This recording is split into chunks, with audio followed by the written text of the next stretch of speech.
Imagine, if you will, the winds of the Baltic Sea howling as a fleet of longships, with Viking warriors at the helm, cuts through the waves.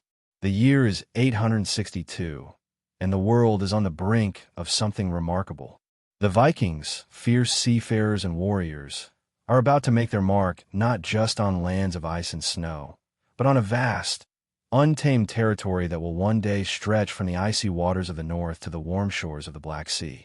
Among these Viking travelers, one name will stand out: Rurik. This legendary prince, who is said to have been invited by the Slavic tribes to rule over them, is the foundation upon which the story of Russia begins.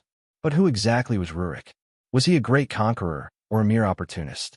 History has left us with more questions than answers, but what we do know is that his arrival in the year 862 marks the birth of a new era, the rise of Kievan Rus. Rurik and his people were not just warriors. They were also traders, with an unyielding sense of adventure. They knew the rivers of Eastern Europe better than anyone, and those rivers would soon become the lifeblood of a new kingdom.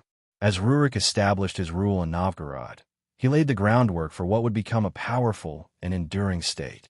The Slavic tribes, fragmented and constantly at odds with each other, needed a leader. Rurik was their man, a unifier in a time of chaos.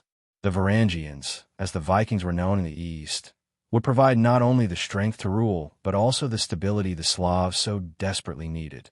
But Rurik's journey was not an easy one. The challenges ahead were enormous. The difficult climate, internal tribal conflicts, and the constant threat of nomadic invaders. However, Rurik had something that the Slavic tribes lacked: vision. He dreamed of a unified Rus, one that could hold its ground against the tide of history. And so, with steady determination, he began his reign. But Rurik's story didn't end with him alone. The foundation he laid would grow, and his legacy would shape not just his own kingdom, but the future of an entire empire. As the years passed under Rurik's rule, the foundations of Kievan Rus began to solidify, stretching out across the vast Russian plains.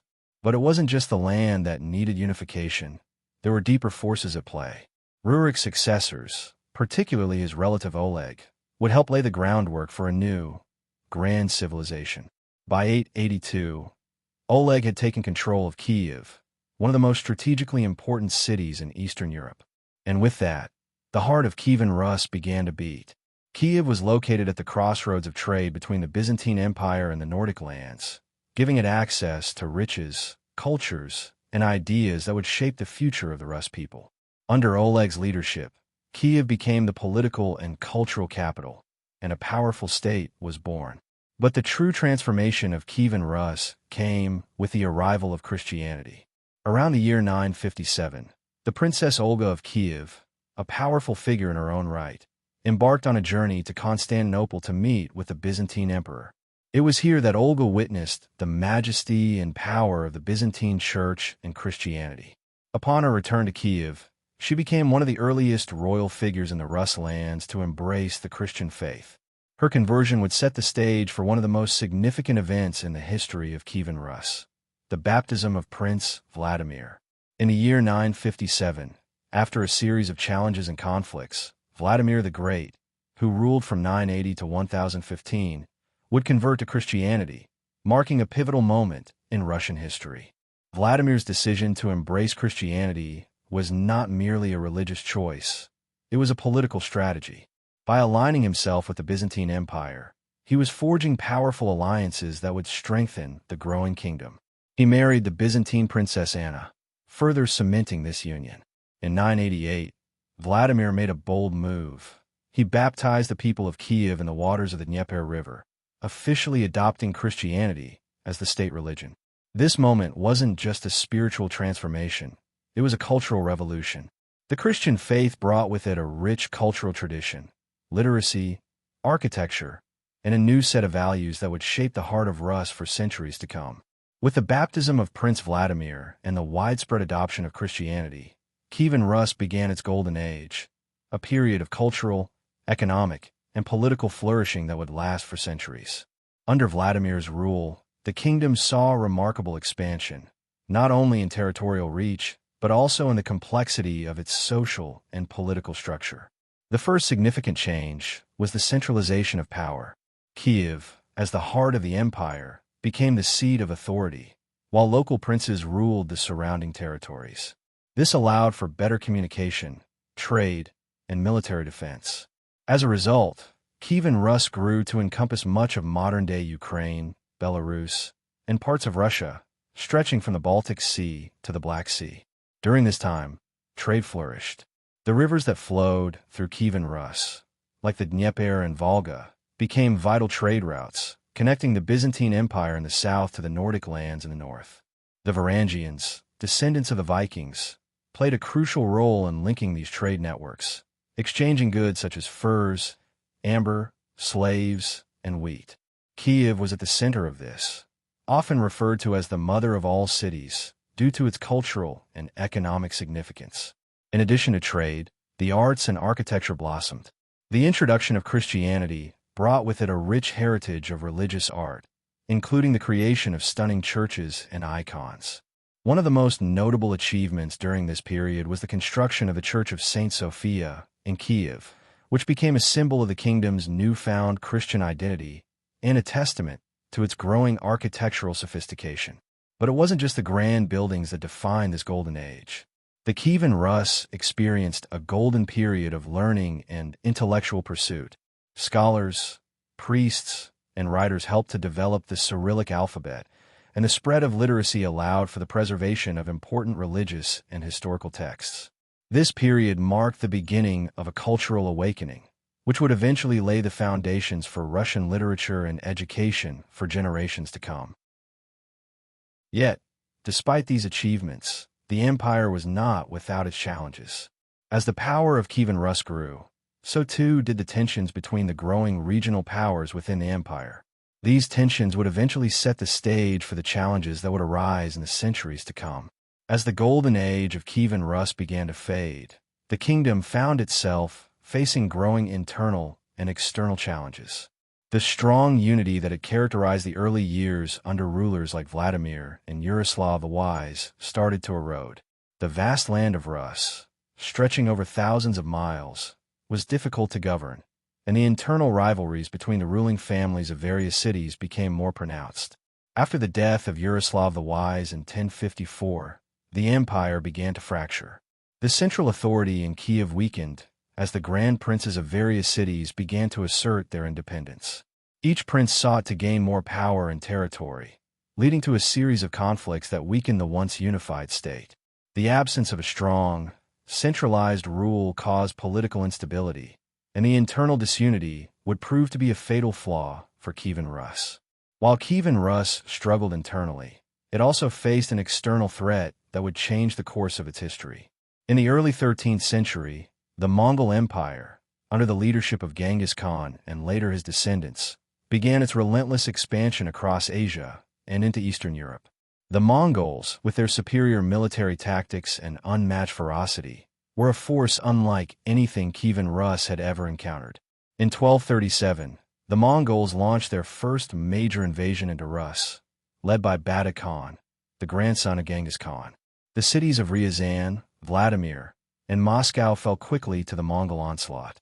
The Mongols employed terror as a weapon, destroying cities, slaughtering civilians, and forcing survivors into submission. The Mongol invasion marked the beginning of the Tatar yoke, a period of nearly 2.5 centuries during which the Rus lands would be under Mongol control. Kiev, once the powerful heart of the Rus, was captured and destroyed by the Mongols in 1240. The city, which had stood as a symbol of Rus greatness, was left in ruins. The Mongol occupation left deep scars in the land, both physically and culturally. However, it also led to the rise of a new power in the north, Moscow, which would eventually rise from the ashes of the Mongol yoke and begin to reclaim the lost power of Rus. The decline of Kievan Rus, coupled with the Mongol invasion, marked the end of an era. Yet, as history shows, sometimes even the greatest empires must fall before new powers rise from their ashes. And so, Kievan Rus' fall would pave the way for the next chapter in Russian history, one that would be marked by the rebuilding of strength and a new ambition for greatness.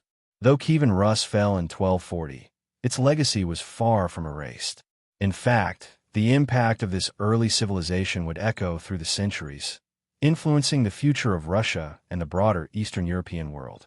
Despite the fall of Kiev, the ideals, culture, and governance established during the Golden Age would continue to shape the lands that once formed Kievan Rus. One of the most enduring aspects of Kievan Rus' legacy was the spread of Christianity. The conversion of Prince Vladimir in 988 and the subsequent Christianization of the people did not end with the fall of Kiev. In fact, it laid the groundwork for the religious and cultural fabric of Russia. The Christian Church became an integral part of Russian identity, influencing not only the spiritual lives of the people, but also the political structure. The Orthodox Church became a powerful institution, one that would stand resilient through centuries of political turmoil, guiding Russia through times of crisis and change. The Mongol yoke did not erase the significance of Kievan Rus. Instead, it set the stage for the rise of new powers, particularly in the north. As the Mongols tightened their grip over the south, the northern city of Moscow began to emerge as a new power center. Moscow was strategically positioned on the Volga River, making it an ideal base for trade and defense against Mongol incursions.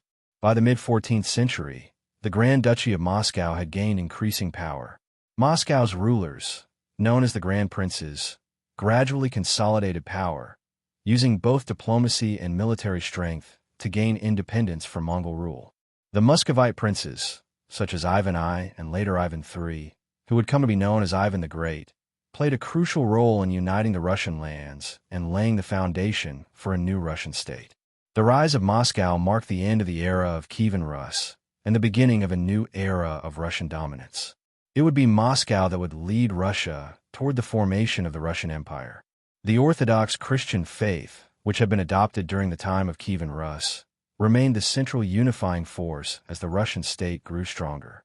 The Mongol yoke may have shattered the old Kievan world, but it paved the way for a new Russian identity, one that was to rise from the ashes of the past, determined, resilient, and ready to shape the future. The year 1240 marked a devastating turning point in the history of Kievan Rus. The Mongol Empire, under the leadership of Bada Khan, grandson of the legendary Genghis Khan, brought with it an invasion unlike any other. The Mongols, fierce and relentless, had already carved a path of destruction across Asia, and now they turned their attention to the lands of Eastern Europe. With their unmatched military tactics, the Mongols swept across Rus with terrifying speed. They attacked and captured the ancient city of Kiev, the heart of Kievan Rus, in a brutal siege. The once mighty city was left in ruins, its inhabitants slaughtered or forced into submission. The Mongol soldiers, known for their ruthless efficiency, destroyed the city's defenses and leveled its grand buildings. The great city of Kiev, the symbol of Rus power and culture, had fallen. It was a devastating blow that would leave scars on the land for generations to come. The Mongols didn't stop at Kiev. They went on to ravage other cities, such as Ryazan, Vladimir, and Suzdal, as they tore through Rus, establishing their dominance over the region. This destructive invasion set the stage for what would become known as the Tatar Yoke, a period of Mongol rule over the Russian lands that would last for over 2 centuries. But the Mongols didn't just leave devastation in their wake. They brought with them a new order. Instead of complete annihilation, the Mongols imposed a system where they would rule from afar. The Rus princes, who were once independent rulers, were now subjugated. They were forced to pay tribute to the Mongols, acknowledging their supremacy in exchange for autonomy within their own territories. The Mongols didn't seek to govern directly. Rather, they demanded loyalty and tribute, making the local princes their vassals. This Mongol domination was a blow to the once unified Kievan Rus, but it would ultimately give rise to a new power in the north, Moscow. The resilience of the Russian people, coupled with the strategic position of Moscow, would lead to the gradual decline of Mongol control over time. After the fall of Kiev in 1240, the Mongols, under the leadership of Bada Khan, established their dominance over the Russian lands, beginning what is known as the Tatar Yoke. This period of Mongol rule, lasting for more than 2 centuries, significantly altered the trajectory of Russian history. The Mongols ruled from a distance, but their grip on the Rus princes was firm. The rulers of the various cities, such as Novgorod, Vladimir, and Suzdal, were forced to accept Mongol suzerainty and pay regular tribute, known as yasak, in exchange for their autonomy. This system of tribute had a profound impact on the development of the Russian states. While the Mongols left the local rulers in place, they expected complete submission. The Mongol invasions didn't just leave physical scars on the land. They left a psychological mark as well.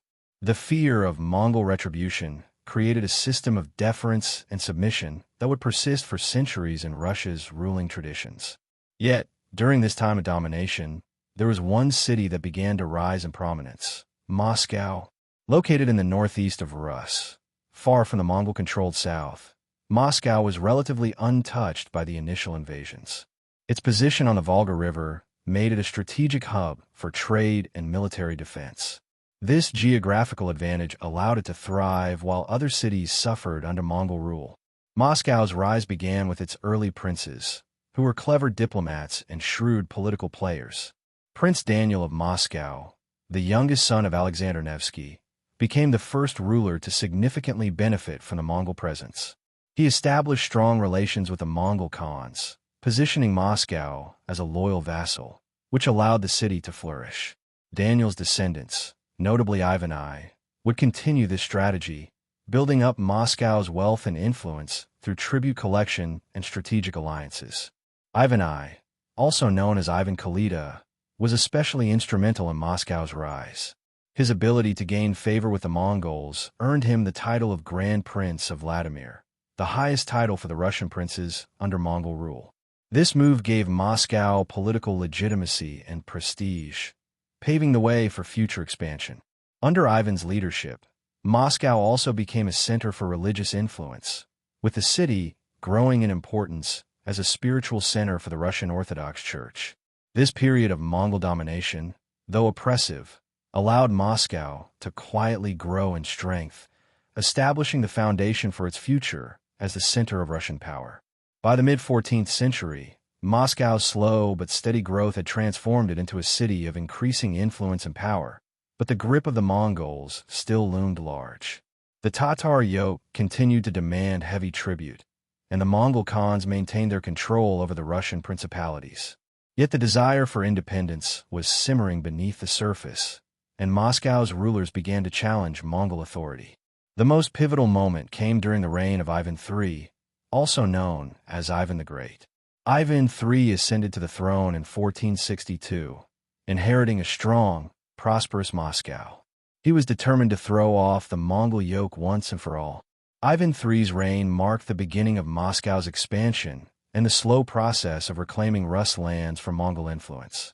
One of the defining moments in this struggle for independence occurred in 1480, during what is known as the Great Stand on the Ugra River.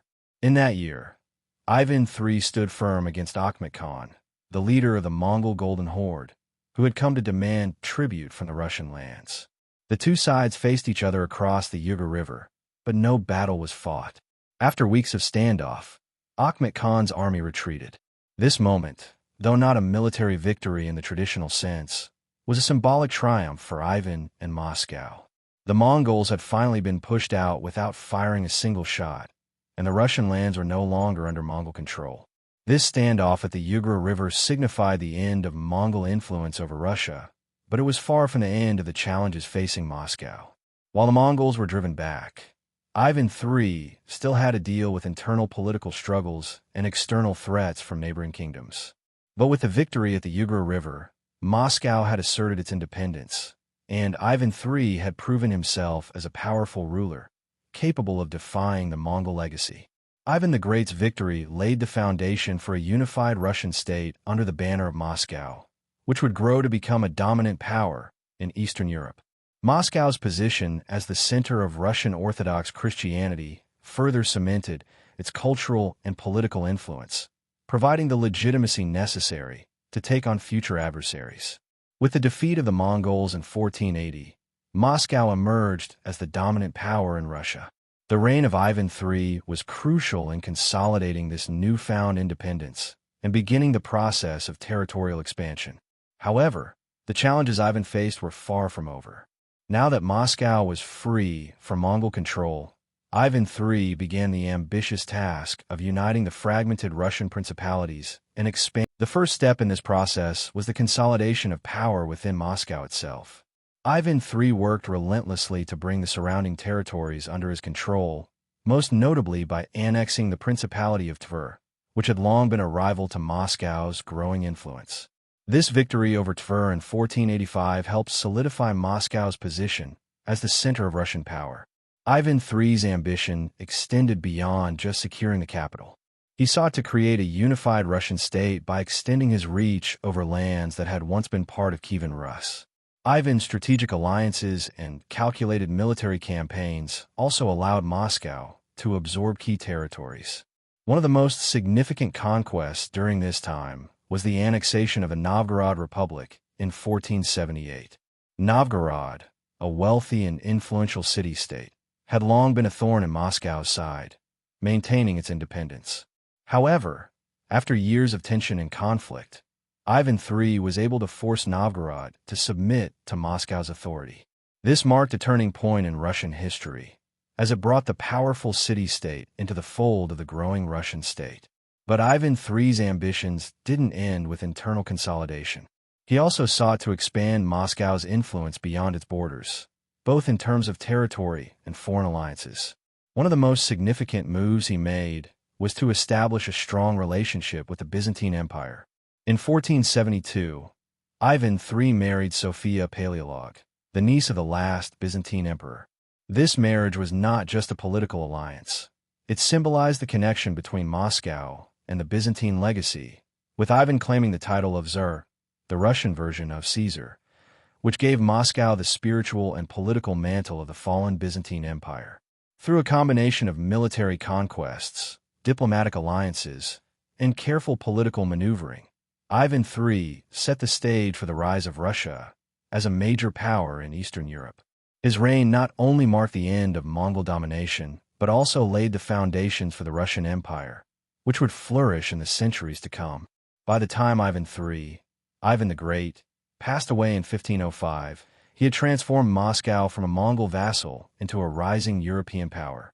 His legacy is far-reaching, for it was during his reign that Moscow became the center of Russian authority and began to lay the foundation for what would become the Russian Empire. One of Ivan III's greatest achievements was his successful effort to create a centralized Russian state. Under Mongol rule, the Russian principalities had been fragmented, and each had its own leadership and laws. Ivan, however, recognized the necessity of unifying the scattered territories. Through a combination of military conquest, diplomatic strategy, and personal alliances, he was able to consolidate much of the land that had once been part of Kievan Rus. Novgorod, Tver, and several smaller territories were absorbed into the growing Moscow Principality, thus bringing much of Russia's heartland under a single ruler. Ivan's reign also marked a significant shift in Russian governance. The title of Tsar, meaning Caesar or emperor, was adopted, reflecting both the growing power of the Russian state and its desire to be the inheritor of the Byzantine legacy. This title not only helped to legitimize Moscow's expanding authority, but it also established a sense of imperial grandeur that would persist for centuries. Ivan III's claim to the imperial title emphasized the role of Moscow as the new center of Eastern Orthodoxy and the heir to the Byzantine Empire, further solidifying his rule. Moreover, Ivan's adoption of a more centralized form of governance created a stronger foundation for the future of the Russian monarchy. He established the Muscovite court as the primary political and cultural center, while at the same time expanding Moscow's military capabilities. His ability to project power and influence beyond Russia's borders became a key characteristic of his reign, positioning Moscow as the future leader of a united Russian state. Perhaps the most important aspect of Ivan III's legacy is his role in setting the stage for the future of the Russian Empire. After his reign, Russia would continue its expansion under his successors, particularly his grandson, Ivan IV, Ivan the Terrible. While Ivan III laid the foundations for a unified Russian state, it was his successors who would carry forward the imperial ambitions, with the consolidation of Russian territory and the establishment of autocratic rule. The era of Mongol domination had ended, but Moscow's rise had just begun. Ivan III's legacy ensured that Russia would continue to grow, evolve, and eventually become one of the most powerful empires in the world.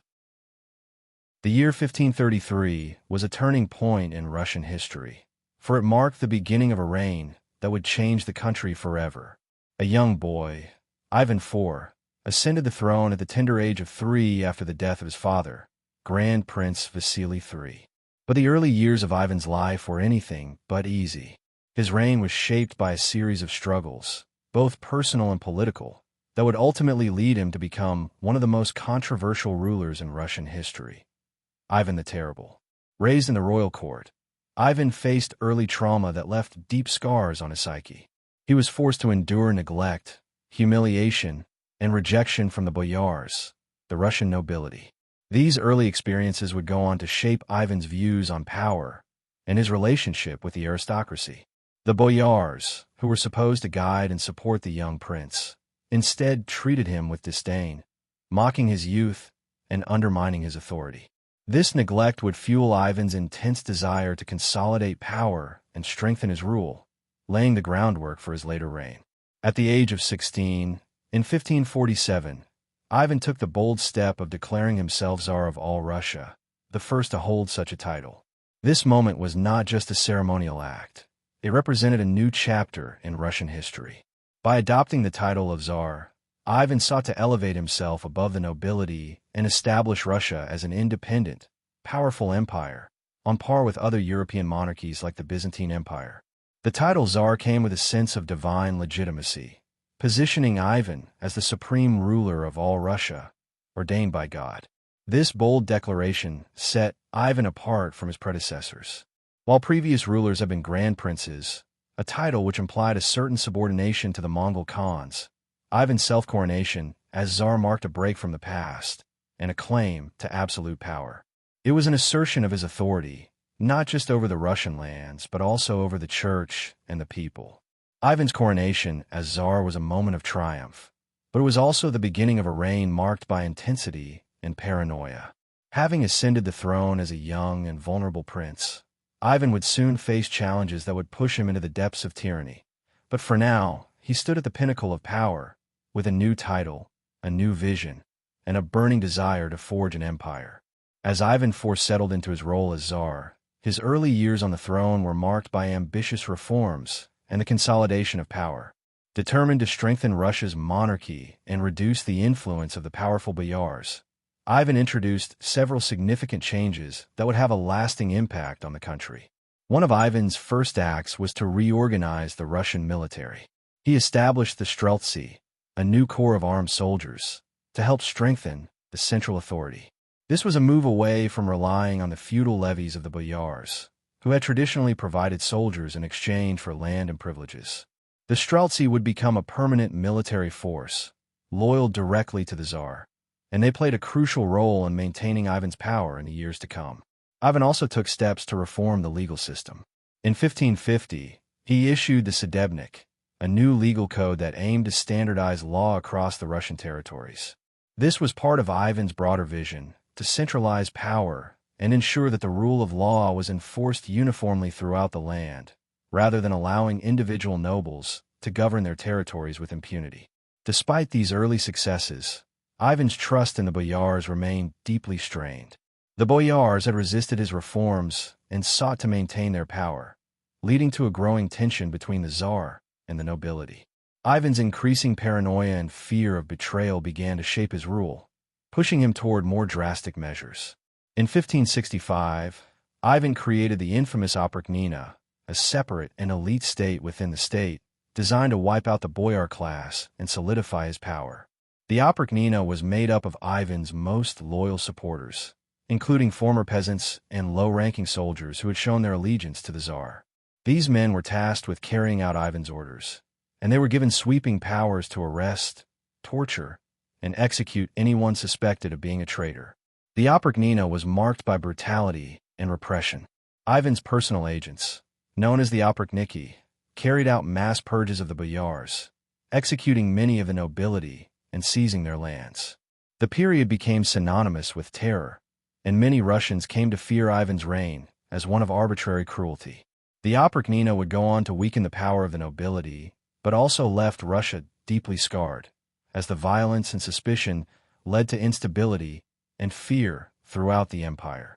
While Ivan IV's reign was marked by internal conflict and terror, he also sought to expand Russia's borders and establish its dominance in Eastern Europe. His early years as Tsar were not only defined by internal consolidation, but also by his ambitious vision to make Russia a powerful empire. One of Ivan's primary goals was to extend Russian influence into the Baltic Sea region, particularly through the Livonian War. The Livonian War, 1558 to 1583, was a complex and devastating conflict that Ivan initiated in an attempt to seize Livonia, a region that included parts of present-day Estonia and Latvia. This territory was strategically important for Russia, providing access to the Baltic Sea, a vital route for trade and military expansion. Ivan's desire to secure this territory and establish a Russian naval presence in the Baltic was part of his broader goal to elevate Russia to a European power. At the outset of the war, Ivan had the upper hand. The Livonian Confederation was weakened by internal strife, and Ivan's forces initially made significant territorial gains. However, the conflict soon grew more complicated as Ivan faced opposition from a coalition of powerful European nations, including Poland, Sweden, and the Lithuanian Grand Duchy. These nations, eager to curb Russia's growing power, formed alliances to fight back against Ivan's expansionist ambitions. Despite early successes, Ivan's efforts in the Livonian War ultimately proved disastrous. The war dragged on for years, draining Russia's resources and costing many lives. Ivan's military leadership was often erratic, and his inability to effectively manage the war effort led to a stalemate. By the end of the conflict in 1583, Russia had gained very little and had failed to secure the crucial port cities along the Baltic coast. The war left Russia exhausted and vulnerable, with many of Ivan's dreams of expansion unfulfilled. The failure of the Livonian War had profound consequences for Ivan's reign. Not only did it diminish his prestige among his nobles and military leaders, but also contributed to a growing sense of disillusionment within the Russian population. While Ivan had once been viewed as a strong and dynamic ruler, his military failures and increasingly tyrannical rule turned many against him. The Livonian War marked a significant shift in the course of Ivan's reign, from a leader bent on expansion to a ruler consumed by paranoia and distrust. As Ivan IV's reign progressed, his desire to strengthen his rule and eliminate perceived threats became increasingly brutal. The creation of the Oprichnina, a separate, loyal faction of soldiers and officials who were responsible only to the Tsar, marked a critical turning point in Ivan's rule. Initially created as a tool to suppress the boyars, the Oprichnina evolved into a terror-driven institution that systematically purged anyone Ivan perceived as disloyal, including nobles, clergy, and commoners. The Oprichnina operated with unchecked power. The Oprichniki, as the members of this group were called, were tasked with enforcing Ivan's will through fear, violence, and intimidation. They had the authority to seize property, imprison, torture, and execute anyone they suspected of treason. The Oprichniki were easily recognizable by their black robes, dog-head insignia, and broom-like symbols, which represented their role in sweeping away the enemies of the Tsar. The brutality of the Oprichnina earned Ivan the title of Ivan the Terrible, as his reign was marked by arbitrary cruelty and mass executions. The Oprichnina's most infamous act occurred in 1569 with the massacre of Novgorod, one of the most notorious events in Ivan's reign. Novgorod, once a major rival to Moscow and an independent city-state, had long resisted Ivan's authority. Ivan suspected that Novgorod's leaders were plotting against him and had been in contact with foreign powers, including Poland. This suspicion led to a horrific act of vengeance that would stain Ivan's legacy forever. In a brutal campaign, Ivan sent his Oprichniki to Novgorod to eliminate any perceived threats. The Oprichniki conducted mass arrests, torture, and executions, killing thousands of people, including the nobility, clergy, and ordinary citizens. Women and children were not spared. The death toll from the massacre of Novgorod is still debated, but estimates range from several thousand to as many as 60,000. The massacre of Novgorod marked the height of Ivan's cruelty and paranoia. The massacre not only sent a clear message to the people of Russia, but also devastated one of the most important cultural and economic centers in the country. Novgorod's destruction was symbolic of the complete consolidation of power that Ivan sought through terror. The incident shattered the sense of security that had once existed under his rule and left a legacy of fear and instability that would linger for years to come. By the late 1570s, Ivan IV's reign had become a dark and tumultuous period, marked by both the destruction of rivals and the decline of the Tsar's mental health. Having spent years building and consolidating his empire through the Oprichnina, military expansion, and repression, Ivan's once grand vision of a powerful Russian state was now at the mercy of his increasing paranoia and erratic behavior. One of the most devastating personal tragedies occurred in 1581, when Ivan's temper led to the death of his own son, Ivan Ivanovich, his heir and the future Tsar. The incident, which occurred during a heated argument between father and son, is one of the most infamous in Russian history. According to accounts, Ivan struck his son with a staff in a fit of rage, causing a fatal wound. As Ivan IV looked on, horrified by what he had done, he realized that he had just killed his own flesh and blood, the future of Russia. The death of Ivan Ivanovich had devastating consequences for Russia. With no capable heir left to take the throne, the country was plunged into a period of instability that would ultimately lead to the time of troubles. Ivan's cruelty and unbalanced rule had drained much of the nobility's loyalty, leaving Russia vulnerable to internal strife and external threats. As Ivan's mental state deteriorated, he became more erratic in his behavior. He relied increasingly on consultations with astrologers, mystics, and even exorcists, seeking to appease his growing fears about divine punishment. His paranoia reached its peak in his later years, as he began to suspect even his closest advisors and generals of plotting against him. In 1584, Ivan IV died unexpectedly. His passing left the Russian state in disarray, with his successor, his mentally unstable son Fyodor I, taking the throne. Fyodor's reign was largely ineffective, and the boyars seized power during the period of regency. Without Ivan's iron grip, Russia's internal struggles intensified, leading to the chaotic time of troubles in the early 17th century, which saw foreign invasions, civil war, and the eventual rise of the Romanov dynasty. Ivan the Terrible's reign, though marked by significant territorial expansion, left a deeply divided and weakened Russia.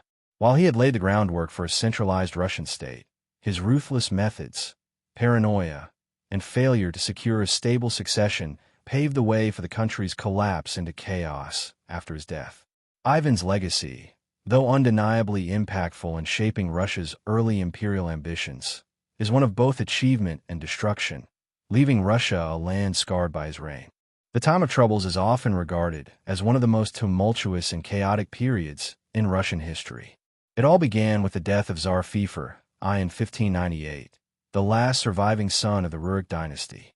Fyodor's death, without a clear successor, marked the end of 3 centuries of Rurik rule over Russia and plunged the country into a vacuum of power. Fyodor I, while an earnest and devout man, was not an effective ruler. He was weak and mentally unstable, with little interest in governing. This left the country vulnerable to the growing power struggles among the boyars, the Russian nobility, and to the increasing threats from both within and outside the country. When Fyodor died, there was no strong successor, and Russia was faced with an uncertain future. The Rurik dynasty, which had been the ruling family of Russia since the 9th century, came to an end, with no heir apparent. The question of succession became critical. Fyodor's younger brother, Dmitry, had died in mysterious circumstances years earlier, leaving the throne vacant. Boris Godunov, who had been Fyodor's advisor and brother-in-law, was elected as the new Tsar by the Zemsky Sobor, a national assembly, in 1598. Godunov's rise was initially seen as a stabilizing force, but his reign would quickly unravel. Although Godunov took power with the promise of reform and stability, he faced deep mistrust from the boyars, who believed that he had unlawfully seized the throne. His rule was further challenged by a mysterious figure known as the false Dmitry, a man who claimed to be Dmitry Ivanovich, the late Tsar's younger brother. The appearance of false Dmitry in 1603 would ignite a series of rebellions and ultimately lead to the downfall of Godunov's government. The instability that followed was staggering. Russia was torn apart by famine, political infighting, and the continued struggles for power. The false Dmitry quickly garnered support among many discontented Russians, claiming legitimacy as the rightful Tsar. This period marked the beginning of the time of troubles, a time of chaos and foreign intervention, with no clear ruler to restore order to the fractured state. The reign of Boris Godunov, who became Tsar in 1598, was supposed to bring stability to a fractured Russia after the death of Tsar Feofor. However, Godunov's reign quickly became one of turbulence and uncertainty, laying the foundation for the chaos that would come to be known as the Time of Troubles. Although Godunov was elected Tsar by the Zemsky Sobor, Russia's National Assembly, many boyars and commoners never fully accepted his rule. His humble origins and the suspicion that he had engineered the death of the previous Tsar's family tarnished his legitimacy in the eyes of many. Godunov's early years as Tsar were marked by economic hardship and social unrest. The country suffered from a devastating famine from 1601 to 1603, which resulted in widespread starvation and suffering, further eroding Godunov's popularity. As the death toll from famine rose and the boyars became increasingly dissatisfied with his rule, Godunov's position began to weaken. In 1603, the situation became even more precarious for Godunov when a mysterious figure appeared in Poland, claiming to be the surviving son of Ivan the Terrible, Dmitry Ivanovich. Dmitry had been the youngest son of Ivan IV, who had died under mysterious circumstances years earlier. This new false Dmitry claimed that he had survived an assassination attempt orchestrated by the boyars, and that he was the rightful heir to the throne. The false Dmitry quickly garnered support, particularly from the disillusioned peasants and some boyars who hoped to challenge Godunov's rule. He was able to persuade many that he was indeed the true Dmitry, and with Polish support, he marched on Moscow in 1604, raising an army as he went. His arrival in Russia sparked a series of uprisings, known as the Dmitry Revolt. While the false Dmitry was far from a legitimate ruler, his claim resonated with many, especially those eager for a change in leadership. Despite his initial popularity, Godunov's response to the threat was harsh. He attempted to eliminate the false Dmitry by sending his forces to capture him, but the uprising continued to gain momentum. The turmoil surrounding this false Dmitry forced Godunov into an increasingly difficult position. With the pressure mounting and his health deteriorating, Boris Godunov died suddenly in 1605, possibly due to illness or even poisoning. After Godunov's death, Russia found itself without a clear ruler, and the false Dmitry's claim to the throne gained even more support, throwing the country into further disarray. Following the death of Boris Godunov in 1605, Russia was plunged further into political chaos, marking a pivotal moment in the Time of Troubles. False Dmitry I, a man who claimed to be the surviving son of Ivan the Terrible, capitalized on this instability and ascended to the throne, declaring himself Tsar. His appearance had come at a critical moment, as the Russian people were desperate for a change after years of famine, political turmoil, and a weak monarchy. At first, the false Dmitry I enjoyed widespread support, especially from the common people and many boyars who had grown disillusioned with Godunov's reign. The Polish-Lithuanian Commonwealth also backed him, providing military aid to his cause.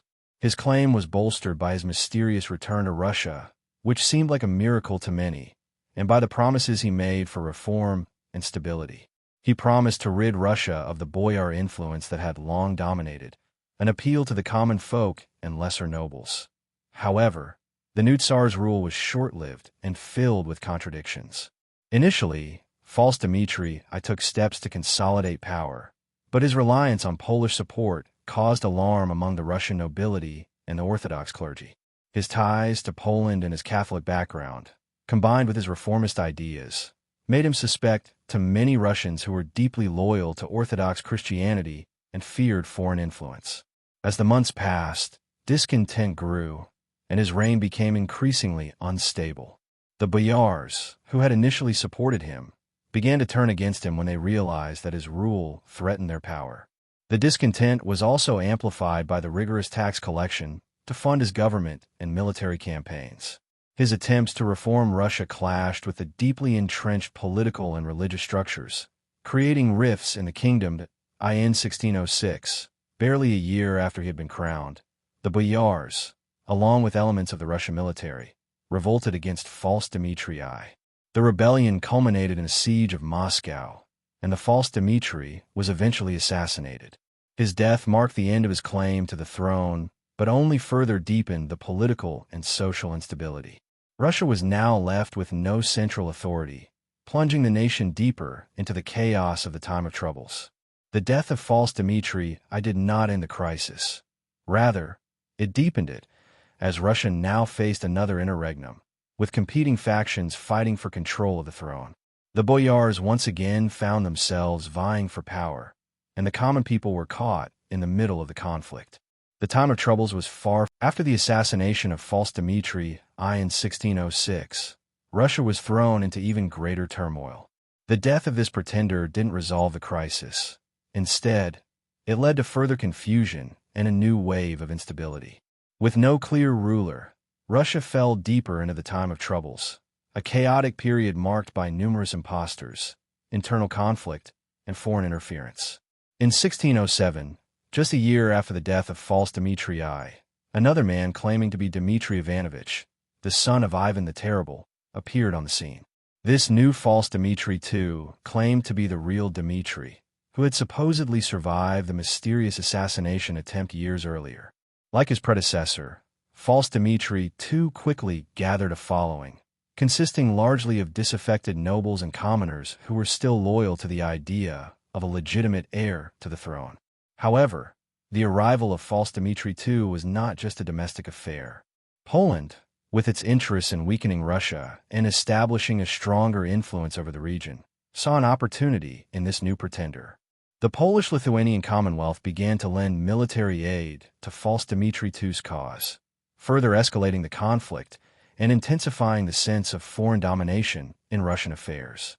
This Polish intervention was viewed with great suspicion by the Russian population, who were deeply concerned about the Catholic influence on their Orthodox nation. The Polish-backed false Dmitri II continued to challenge the Russian throne, and by 1608, he had even taken up residence in the town of Tashino, just outside of Moscow. His forces engaged in a long and costly siege of the Russian capital, and his presence signified the growing influence of Poland over the crisis. The Russian people, already exhausted by years of famine, civil war, and foreign interference, grew resentful of the Polish-backed pretender and his foreign supporters. During this period, the boyars in Russia continued to vie for control, and a rival faction emerged in the form of Vasily Shuaysky, a former boyar who became Tsar in 1606. While Shuaysky managed to secure the support of some of the nobility, he faced numerous challenges, including a divided army and the growing threat of the Polish-backed false Dmitri II. The Polish intervention in the Russian crisis further complicated the situation. While the Polish king Sigismund III aimed to weaken Russia and support his puppet Tsar, the idea of a Polish-controlled Russia sparked intense resistance among the Russian people. The tension between the Poles, the boyars, and the common folk created a volatile environment that would lead to even greater conflict. By the time of the Tashino siege, Russia was on the brink of complete collapse, with no clear path to resolution. The foreign influence and the presence of false Dmitri II symbolized the height of the crisis, and the country's future appeared uncertain. Yet, despite the continued chaos, a glimmer of hope would soon emerge from the Russian people themselves. As the time of troubles continued to devastate Russia, hope seemed distant. The country had been torn apart by civil war, foreign intervention, famine, and repeated uprisings. The false Dmitris had failed to restore stability, and the Polish-backed factions only deepened the divide. Yet, in the chaos, a new and unexpected force emerged, a family that would change the course of Russian history forever, the Romanovs. The end of the time of troubles began in 1613, when a national assembly known as the Zemsky Sobor convened to elect a new Tsar. With no strong heir to the throne and Russia at the brink of collapse, the assembly was tasked with finding a ruler who could unite the country and restore order. Amidst the political infighting, the Romanov family emerged as the choice of the assembly. The Romanovs were not the most powerful family in Russia, but they were well-connected. Mikhail Romanov, a 16-year-old boy from the noble Romanov family, was elected Tsar in a moment of hope and desperation. Mikhail's election as Tsar marked the beginning of a new dynasty, the Romanov dynasty, which would rule Russia for over 300 years. Mikhail Romanov was the grandnephew of Ivan the Terrible, and his election was seen as a way to restore legitimacy to the Russian throne while offering a fresh start after the disasters of the past 2 decades. Mikhail was the son of Fyodor Romanov, a boyar who had been loyal to Boris Godunov and had been exiled during the early days of the time of troubles. The Romanov family had endured immense hardship during the turmoil, and Mikhail's ascension symbolized the restoration of Russian sovereignty.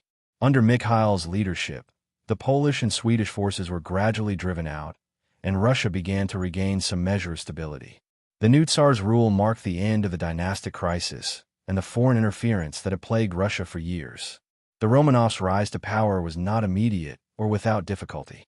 The first years of Mikhail's reign were focused on rebuilding the nation and restoring order. But the Romanovs quickly solidified their rule by negotiating peace treaties with Poland and Sweden, securing the borders, and stabilizing the economy. Mikhail's reign laid the foundation for a more centralized government and the beginnings of a powerful Russian empire.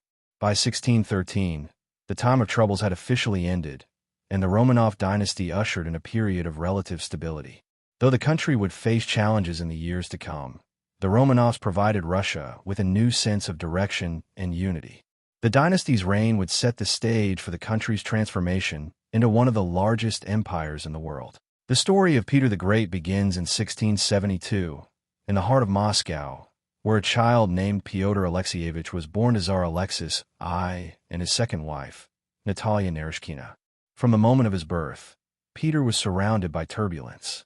The Russian court, still recovering from the reign of his father, was divided between 2 powerful factions, one led by the boyars who were loyal to Peter's half-brother, Fyodor III, and another supporting Peter's own family. Peter's early life was shaped by this division, with the court deeply entrenched in political conflict. In 1682, when Peter was just 10 years old, tragedy struck.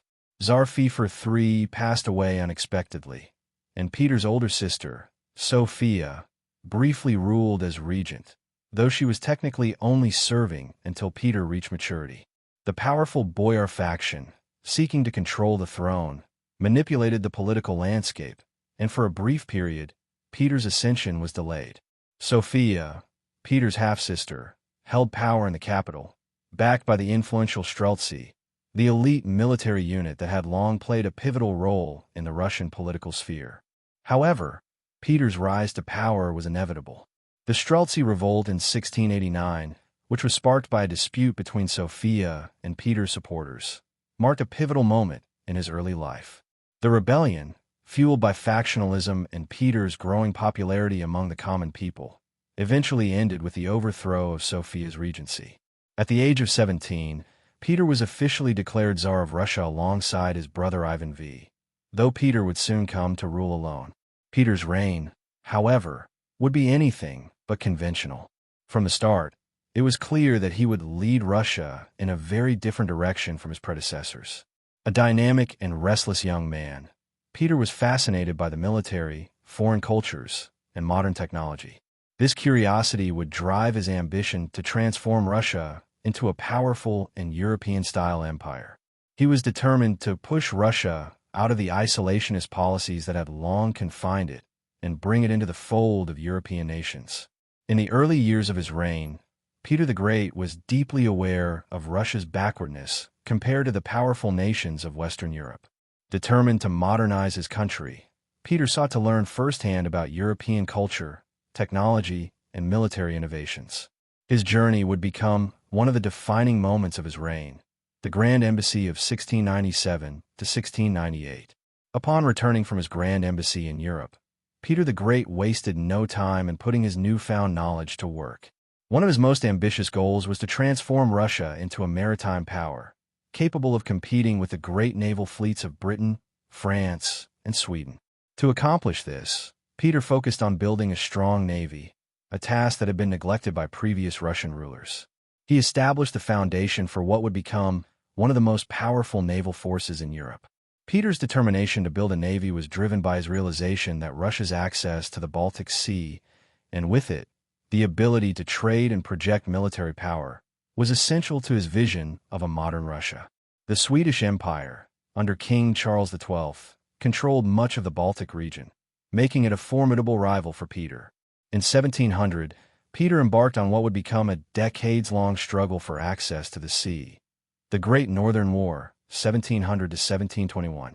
The war began when Peter, along with an alliance of Denmark, Norway, and Poland, declared war on Sweden in an attempt to gain control of the Baltic territories. The war was long and brutal, with Russia facing significant challenges. The Swedish army, led by the young and brilliant Charles XII, was one of the most formidable military forces in Europe at the time. The Swedish forces achieved a major victory at the Battle of Narva in 1700, stunning Peter and his army. Despite the early setback, Peter's resolve remained unbroken. Over the following years, Peter took steps to modernize and strengthen the Russian army, using the lessons he learned during his time in Europe. He reformed military tactics, introduced Western-style training, and created a more efficient logistics system.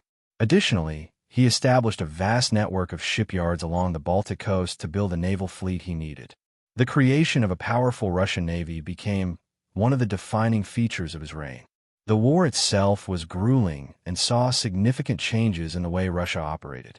Peter's army faced setbacks, but through innovative strategies and perseverance, Peter gradually gained the upper hand. In 1709, Russia scored a major victory at the Battle of Poltava, decisively defeating the Swedish forces. This victory marked a turning point in the Great Northern War and established Peter as one of Europe's most powerful rulers. By the time the war ended in 1721, Russia had secured a dominant position in the Baltic Sea, gaining control of significant territories, including Estonia, Latvia, and parts of Finland. This victory also marked the beginning of Russia's emergence as a European great power. Peter's decision to embark on this trip was revolutionary in itself. At the time, Russia was still largely isolated from the rest of Europe, both politically and culturally. The nobility clung to old Russian customs, and the country's industries were underdeveloped. As the Tsar, Peter could have chosen to remain in Russia and continue his reforms, but he believed that true change would only come from direct exposure to the modern world. The Grand Embassy was not just a diplomatic mission, but also a learning expedition. During his travels, Peter visited several European cities, including Amsterdam, London, and Vienna. He spent time learning about shipbuilding, military tactics, and the latest developments in science and technology. One of his greatest passions was the Navy, and he dedicated much of his time in the Netherlands and England to learning shipbuilding techniques. At a time when Russia had no significant naval power, Peter believed that building a strong navy was crucial for Russia's future. In England, Peter marveled at the advanced technologies and organized infrastructure, which further fueled his desire to bring these innovations back to Russia. He also studied European military tactics, particularly the use of modern weapons and fortifications. Peter's thirst for knowledge was insatiable, and he even took part in manual labor, working as a carpenter and a shipbuilder, learning the practical skills that he hoped to implement back home.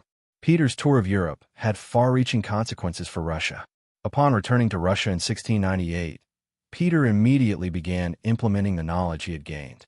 He began to modernize the Russian army, established Russia's first naval fleet, and restructured the government to be more efficient and European in style.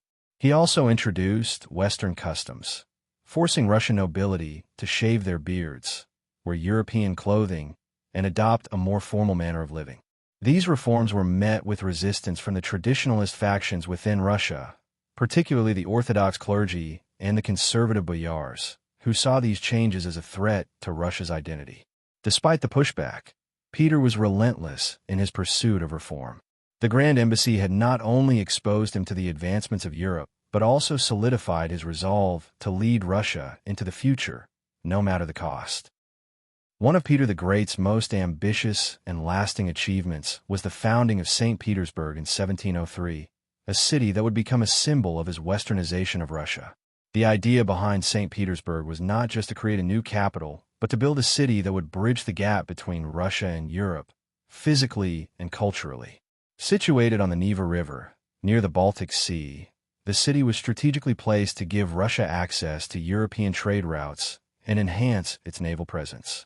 Peter's decision to establish a new capital was driven by his desire to modernize Russia and bring it closer to European standards. Moscow, the traditional heart of Russia, was deeply entrenched in its Orthodox traditions and Russian customs, which Peter found outdated and hindering the country's progress. He envisioned a city that would be European in style, with modern architecture, straight roads, and canals, reflecting the ideals of the Western world. To build St. Petersburg, Peter enlisted thousands of laborers, many of whom were peasants pressed into service, along with skilled architects and engineers from Europe. The construction of the city was an incredibly difficult and dangerous task. The marshy land, cold climate, and harsh conditions led to the deaths of many workers. Despite these challenges, Peter pushed forward, determined to complete the city that would symbolize Russia's shift toward Europe. The city quickly became a hub of culture, trade, and political power. In 1712, Peter officially moved the Russian capital from Moscow to St. Petersburg, marking the beginning of a new era for the Russian Empire. The city was designed with European-style buildings, and Peter encouraged the aristocracy to adopt Western customs, including clothing, manners, and even language. He also brought foreign diplomats, artists, and merchants to St. Petersburg, helping to open Russia up to the influence of Western Europe. However, St. Petersburg was not just a symbol of modernity and progress. It was also a statement of Peter's absolute power. He made the construction of the city part of his broader effort to reshape Russian society. The nobility, or boyars, were forced to abandon the traditional Russian ways of living and adopt Western European fashions, behavior, and even lifestyle, which was not universally popular. Peter's reforms extended to every facet of life, including the Russian Orthodox Church, which he sought to bring under state control, reducing its influence in the Russian government. St. Petersburg, with its European flair, was a city that exemplified Peter's vision of Russia's place in the modern world. It would go on to become the imperial capital of Russia for over 2 centuries, standing as a testament to Peter the Great's ambition and his drive to transform Russia into a European power. Peter the Great's reign, from 1682 to 1725, fundamentally transformed Russia, reshaping it into a modern European power.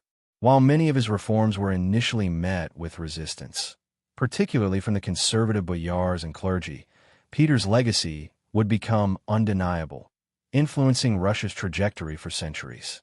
One of Peter's most important achievements was the centralization of power. Before his reign, Russia was a feudal state where local nobles, the boyars, held significant power.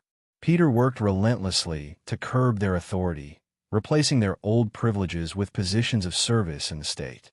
He established a merit-based bureaucracy, where officials were appointed based on skill and loyalty rather than birthright. This move drastically weakened the traditional aristocracy's power, allowing the Tsar to exercise direct control over the nation. Perhaps Peter's most lasting legacy was his military reforms. He turned Russia into one of the largest and most powerful military forces in Europe. With the creation of a modern army and navy, Peter ensured that Russia could defend its borders and project power across Europe. He also restructured the Russian military command to make it more efficient and effective.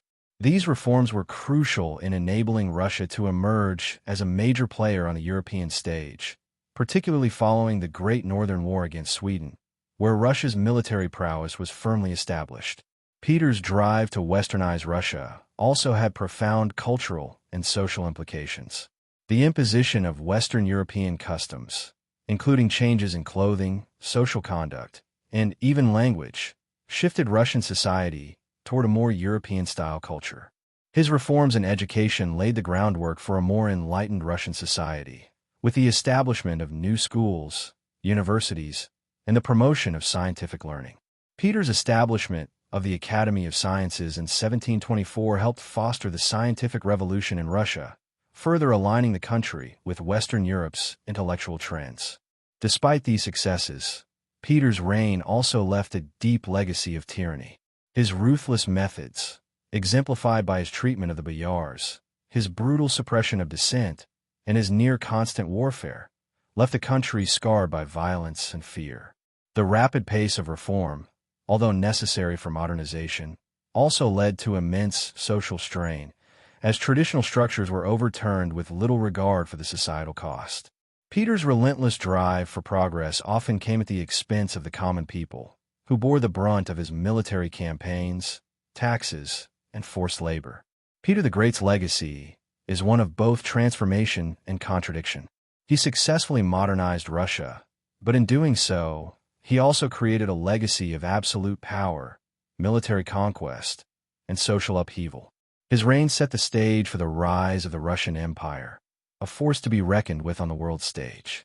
Though Peter's methods were often harsh, his vision for Russia as a European power was realized, making him one of the most impactful figures in Russian history. The story of Catherine the Great begins far from the glittering courts of St. Petersburg, in the small German duchy of Anhalt-Zerbst. Born Sophia Augusta Frederica on May 2, 1729, Catherine was the daughter of a minor prince, Christian Augustus, and Princess Johanna Elizabeth of Holstein-Gottorp. Catherine's early life was far removed from the power and grandeur she would one day command. Educated in the arts, literature, and philosophy, she showed an early aptitude for learning and was known for her intellectual curiosity. Her path to the Russian throne began when she was selected at the age of 14 to marry Grand Duke Peter of Russia, the heir to the Russian throne. At the time, Peter was unpopular among the Russian nobility, and the country's political landscape was fraught with instability. Catherine, still a German princess, was not immediately a natural fit for the Russian court. But her wit, charm, and education helped her navigate the difficult political environment in which she found herself. Catherine's early marriage to Peter III in 1745 was not a happy one. Peter was immature, stubborn, and often at odds with the Russian nobility. His unpopularity and eccentric behavior left Catherine to manage much of her own affairs, and she began to establish connections with key Russian nobles and military leaders. During this period, Catherine immersed herself in Russian culture and learned the language, making herself an invaluable figure within the court. Despite her efforts, Catherine's marriage to Peter was marred by conflict. Peter's inability to govern effectively and his disdain for Russian traditions left him alienated from the court, while Catherine quietly built her own network of supporters. By 1762, tensions between Peter and his wife reached a breaking point. Peter's increasingly erratic behavior and the discontent within Russia's elite culminated in a coup d'état. With the support of the military and key figures within the nobility, Catherine was able to overthrow Peter III, who was imprisoned and murdered under mysterious circumstances shortly thereafter. On July 9, 1762, Catherine was declared Empress of Russia, assuming the throne with a determination to lead the nation through an era of enlightenment and reform. Her ascension marked the beginning of a golden age for Russia, as Catherine became one of the most remarkable monarchs in Russian history, transforming the country into a major European power. Upon her ascension to the throne in 1762, Catherine the Great was faced with the monumental task of consolidating her power and guiding Russia through a period of reform and modernization. Determined to rule in an enlightened and effective manner, Catherine saw herself as a philosopher queen, drawing inspiration from the intellectual currents of the Enlightenment that were sweeping through Europe. Unlike many of her predecessors, Catherine was deeply influenced by ideas of reason, progress, and individual liberty, principles championed by European thinkers like Voltaire, Montesquieu, and Diderot. One of Catherine's first acts as empress was to assure the nobility that their privileges would remain intact. However, she quickly began implementing a series of political and social reforms aimed at strengthening Russia's governance and fostering greater efficiency and legitimacy. In 1767, Catherine convened a legislative commission to reform Russia's legal code, inviting nobles, clergy, and commoners to offer their views on how to improve the structure of Russian law. Though the commission ultimately failed to produce a new constitution, it was an important gesture of Catherine's commitment to involving her subjects in the process of governance. A significant aspect of Catherine's reign was her patronage of the arts and her belief in education. She worked to modernize Russian education by founding new schools, encouraging the establishment of libraries, and promoting the study of European sciences. Her support for intellectuals and artists helped to create a flourishing cultural environment in Russia, with St. Petersburg becoming a vibrant center for European-style salons and cultural gatherings. Her own writings and correspondence with the likes of Voltaire and Denis Diderot showcased her intellectual engagement with Enlightenment ideals. However, despite her progressive leanings, Catherine's reign was also characterized by a deep commitment to autocracy. While she admired Enlightenment principles, she was not willing to relinquish the absolute power that the monarchy held. Catherine believed that she could use the power of the monarchy to guide Russia toward progress, but always under her firm control. This tension between her enlightened ideals and her authoritarian rule would define much of her reign. Catherine's reforms also extended to Russia's economy and military. She reorganized the administration of the vast Russian Empire, centralizing authority to improve its efficiency. She also sought to expand Russian territory, focusing on gaining influence in Eastern Europe and the Black Sea, thus positioning Russia as a dominant force in European politics. One of the most defining aspects of Catherine the Great's reign was her relentless expansion of the Russian Empire. A strategic and ambitious ruler, Catherine believed that increasing Russia's territory was essential to strengthening her nation's influence in Europe and Asia. Throughout her reign, she focused on gaining control over the Black Sea, strengthening Russian influence in the Balkans, and expanding Russia's southern borders. This goal of territorial expansion would define her foreign policy and solidify her legacy as one of Russia's most successful monarchs. Catherine's military campaigns were primarily aimed at weakening the Ottoman Empire, which had long dominated much of Eastern Europe and the Black Sea region. One of the most significant events of her reign was the series of Russo-Turkish wars with the Ottomans. These wars were pivotal in shifting the balance of power in the Black Sea region and allowed Russia to emerge as a dominant force. The First Russo-Turkish War of 1768 to 1774 was particularly crucial. It began when Russia entered the conflict to protect the interests of the Crimean Tatars and expand its territorial holdings in the region. By 1774, the war had ended in a decisive Russian victory, culminating in the Treaty of Kukuk-Kainarka, which granted Russia significant territorial gains, including parts of Crimea and the right to protect Orthodox Christians within the Ottoman Empire. This victory marked the beginning of Russia's growing influence in the Black Sea and strengthened its position as a European power. Following this success, Catherine began to exert more control over the Crimean Khanate, a region that had long been a buffer between the Ottomans and Russia. In 1783, she formally annexed Crimea, solidifying Russia's control over the Black Sea and further weakening Ottoman influence in the region. The annexation of Crimea also opened up new trade routes and provided Russia with a strategic naval base on the Black Sea, enhancing its ability to project power in the Mediterranean and beyond. Russia's military successes during this period also paved the way for Catherine's intervention in Poland. In the late 18th century, Poland was weakened by internal divisions and external pressures, and Catherine saw an opportunity to expand Russia's influence. The partitions of Poland, which took place between 1772 and 1795, resulted in the gradual dissolution of the Polish-Lithuanian Commonwealth and the division of its territories between Russia, Austria, and Prussia. These partitions extended Russia's borders westward, increasing its territorial holdings and solidifying its status as one of Europe's major powers. While Catherine the Great was undoubtedly an ambitious ruler with a keen interest in expanding her empire, she also recognized the importance of internal reforms to ensure the stability of her reign and the growth of Russia as a modern European power. Catherine sought to balance her autocratic rule with enlightened policies, earning her the title of an enlightened despot.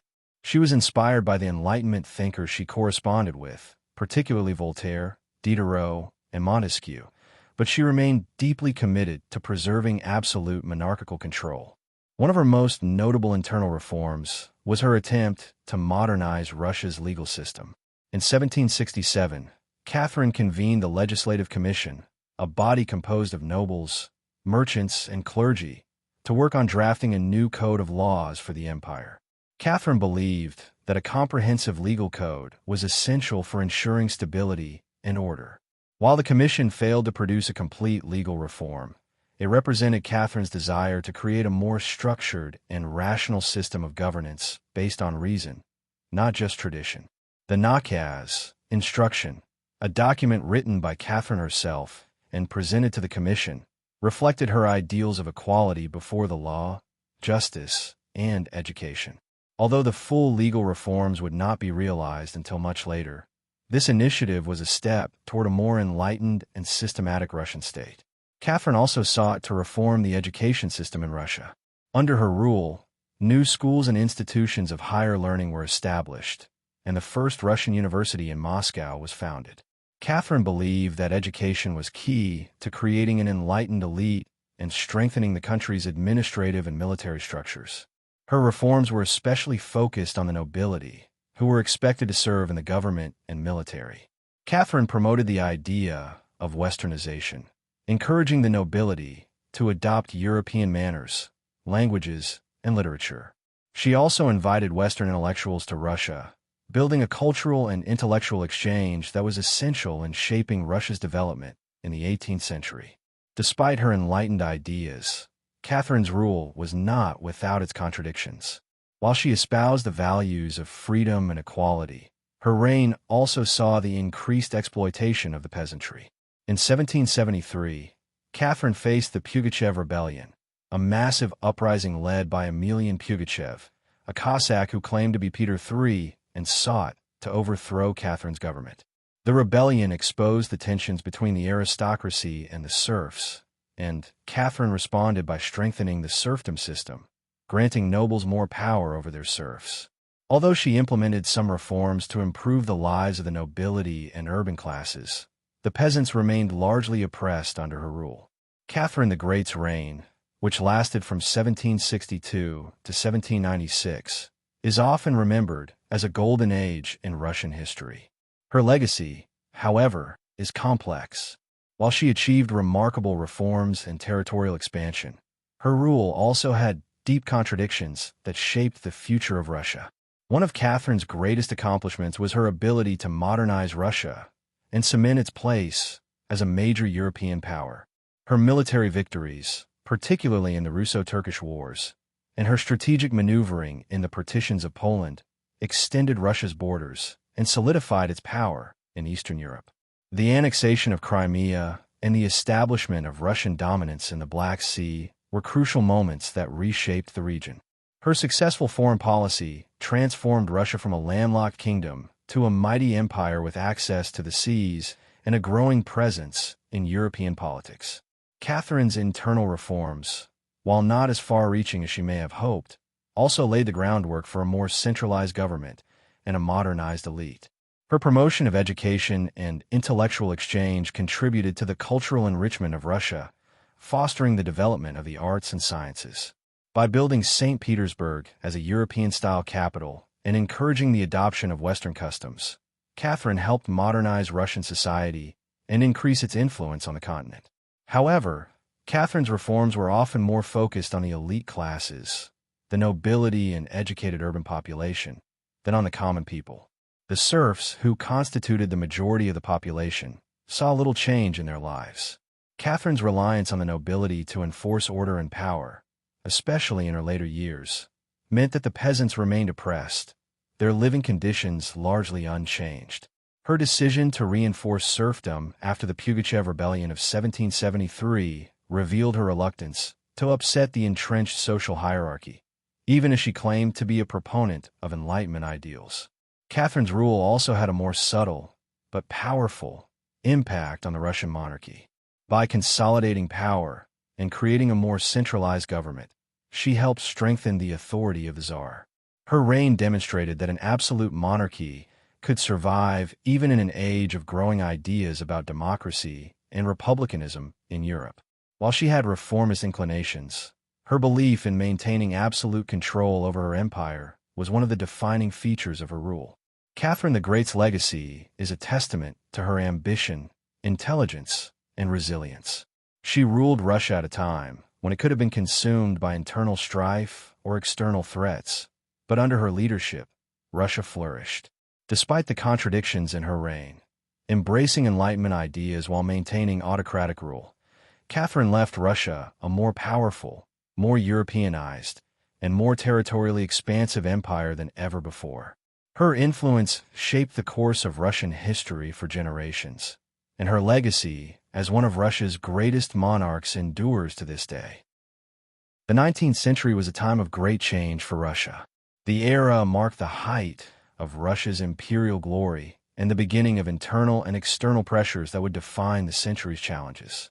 It was an age of war, reform, and political intrigue, and the reign of Alexander I, from 1801 to 1825, would set the stage for Russia's rise as a dominant European power, but also sow the seeds of the strain that would follow.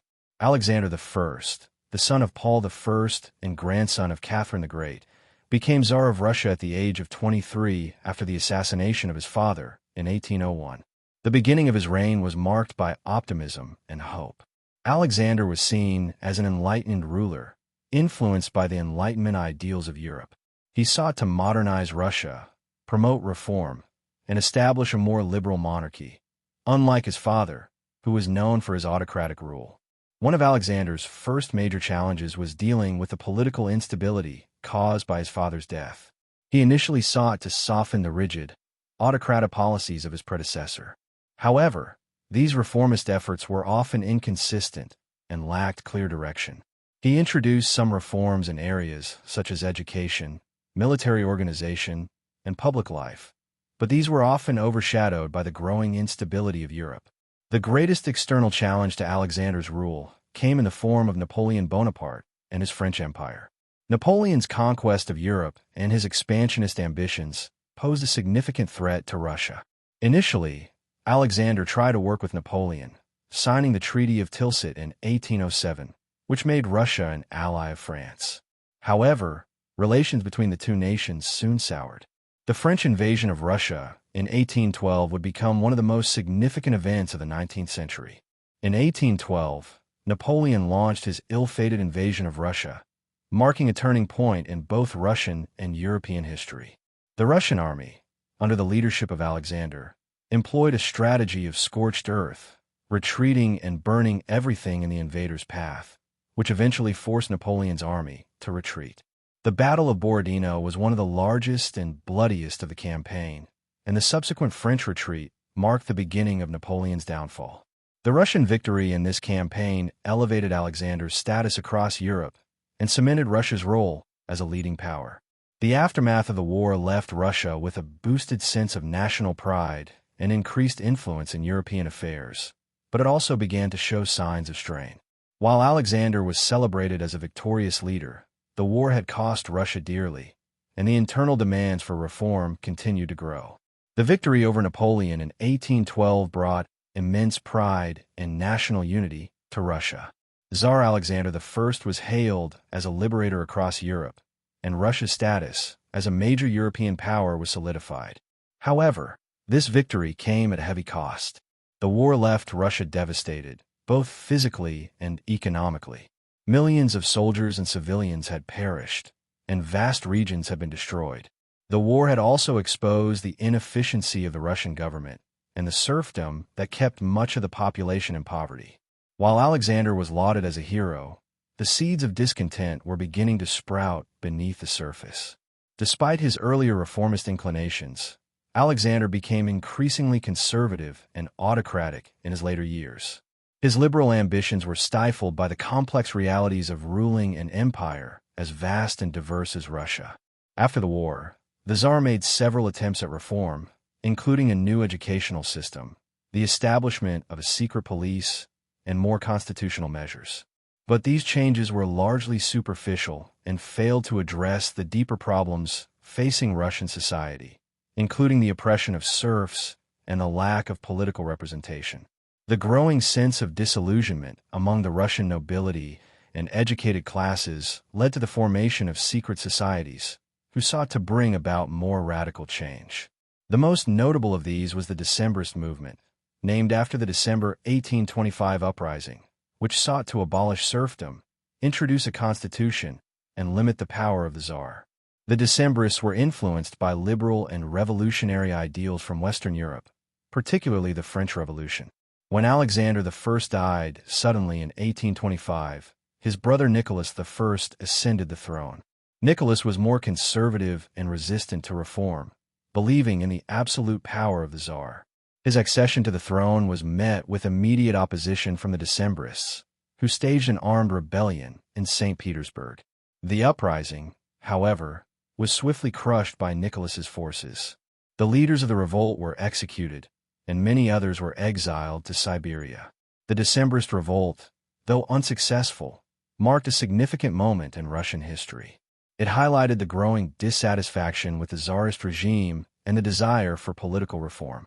The Decembrist revolt also left an indelible mark on Russia's future. While the rebellion failed, it sparked a growing movement for reform among the intelligentsia and set the stage for future challenges to the autocracy. It also signaled the beginning of a repressive era under Nicholas I, who sought to suppress any dissent and maintain the status quo. After the failure of the Decembrist revolt in 1825, Tsar Nicholas I assumed the throne and began a reign that would be marked by repression, conservatism, and absolute control. Nicholas, deeply distrustful of any challenges to his authority, saw his primary duty as the preservation of the autocracy and the status quo. His rule, often referred to as the era of reaction, was defined by a strong belief in the divine right of kings and the idea that Russia must remain untouched by the liberal and revolutionary ideas sweeping through Europe. One of the first measures Nicholas took was to suppress liberal thought and intellectual dissent. He strengthened the secret police, Okhrana, and used it to monitor the nobility, the military, and the growing intellectual class, stifling any ideas that threatened his rule. Under his reign, the Russian state became a fortress of autocratic power, with censorship and fear dominating public life. Nicholas I also pursued a foreign policy that focused on protecting and expanding Russian influence in Europe, particularly in the Balkans, the Caucasus, and Central Asia. His most significant military engagement came in the form of the Crimean War, 1853 to 1856. The conflict arose from tensions between Russia and the Ottoman Empire, exacerbated by the intervention of European powers like Britain, France, and Austria. Russia's defeat in the Crimean War exposed its military and technological weaknesses, shocking the Russian elite and sparking calls for reform. While the war highlighted Russia's backwardness, it also marked the beginning of a shift in thinking among some of the Russian nobility and intellectuals. Many recognized the need for modernization, particularly in the military and economy. Nicholas I's failure in the Crimean War would ultimately push Russia toward a series of reforms that would come in the later part of the century, though Nicholas himself remained committed to a conservative, autocratic vision of governance. At home, the question of serfdom continued to plague Russia. Nicholas I maintained the system of serfdom, which kept millions of peasants in bondage to landowners. Though some argued that reform was necessary, the Tsar was unwilling to make substantial changes, fearing that any concessions would undermine the power of the nobility and the autocracy itself. Despite this, the growing awareness of the moral and economic costs of serfdom would eventually lead to the emancipation reform under Alexander II in the 1860s. The death of Nicholas I in 1855 marked the end of an era of autocratic repression, and his son, Alexander II, took the throne at a time when Russia was ripe for change. Alexander II, often referred to as the Tsar Liberator, was faced with the immense task of addressing the deep social and economic issues that had plagued Russia for centuries. He came to power at a critical moment in Russian history, following the humiliation of the Crimean War, 1853 to 1856, where Russia had been defeated by an alliance of Britain, France, Sardinia, and the Ottoman Empire. The war exposed Russia's military weaknesses and highlighted its need for modernization. Alexander's most significant reform was the emancipation of the serfs in 1861, a landmark event that reshaped Russian society. Serfdom, which had kept millions of peasants bound to the land and under the control of their landowners, was one of the most backward and oppressive systems in Russia. The serfs had no personal freedom, and their labor was exploited for the benefit of the nobility. For years, calls for reform had been growing, particularly from liberal intellectuals and members of the Russian aristocracy who saw serfdom as an impediment to Russia's progress. Faced with growing unrest among the serfs and the pressure of reform movements, Alexander II took a bold step by issuing the Emancipation Manifesto on March 3, 1861. The reform granted personal freedom to nearly 23 million serfs, giving them the right to own property, marry without their landlord's consent, and conduct legal transactions. While the reform was a monumental step forward, it was not without its flaws. The land allocations given to the serfs were often insufficient, and they were required to pay redemption fee for the land they had been granted, which often left them in financial bondage to the state. Moreover, the local governing bodies set up to manage the distribution of land were frequently corrupt and inefficient. Though the emancipation did not immediately solve Russia's economic problems, it was a crucial step toward modernization. It freed millions of peasants, allowing them to become more productive workers in an emerging capitalist economy. It also marked a shift in the relationship between the state and the nobility, with the government taking a more active role in managing land and resources. Beyond the emancipation, Alexander II introduced a series of other reforms, including judicial reforms that established an independent judiciary, military reforms to modernize Russia's armed forces, and educational reforms that allowed for a broader educational system. However, these reforms were not always implemented smoothly and were met with resistance from various conservative factions, including the nobility and the Orthodox Church. Despite these challenges, Alexander II's reign represented a hopeful period in Russian history, where the possibility of a more liberal and modern Russia seemed achievable. However, not all reforms satisfied the growing desire for change, and the repression of opposition groups remained a persistent issue. This would lead to increasing unrest and revolutionary activity that would build over the following decades. The reign of Alexander II, often hailed as the Tsar Liberator, brought significant changes to Russian society, but the gradual nature of his reforms and the unresolved tensions left by serfdom and political repression planted the seeds for future upheaval. While the emancipation of the serfs in 1861 was a monumental step, it did not bring the immediate prosperity or peace that many had hoped for. Peasants were given land, but it was often insufficient or unproductive, and the redemption payments kept them trapped in a cycle of poverty. This led to increasing disillusionment among the lower classes, and dissatisfaction spread to intellectual and radical circles. In addition to his reforms, Alexander II introduced a new judicial system in 1864, aimed at making the courts more independent and open. He also expanded educational opportunities, allowing for broader access to schooling, particularly for the middle class and nobility.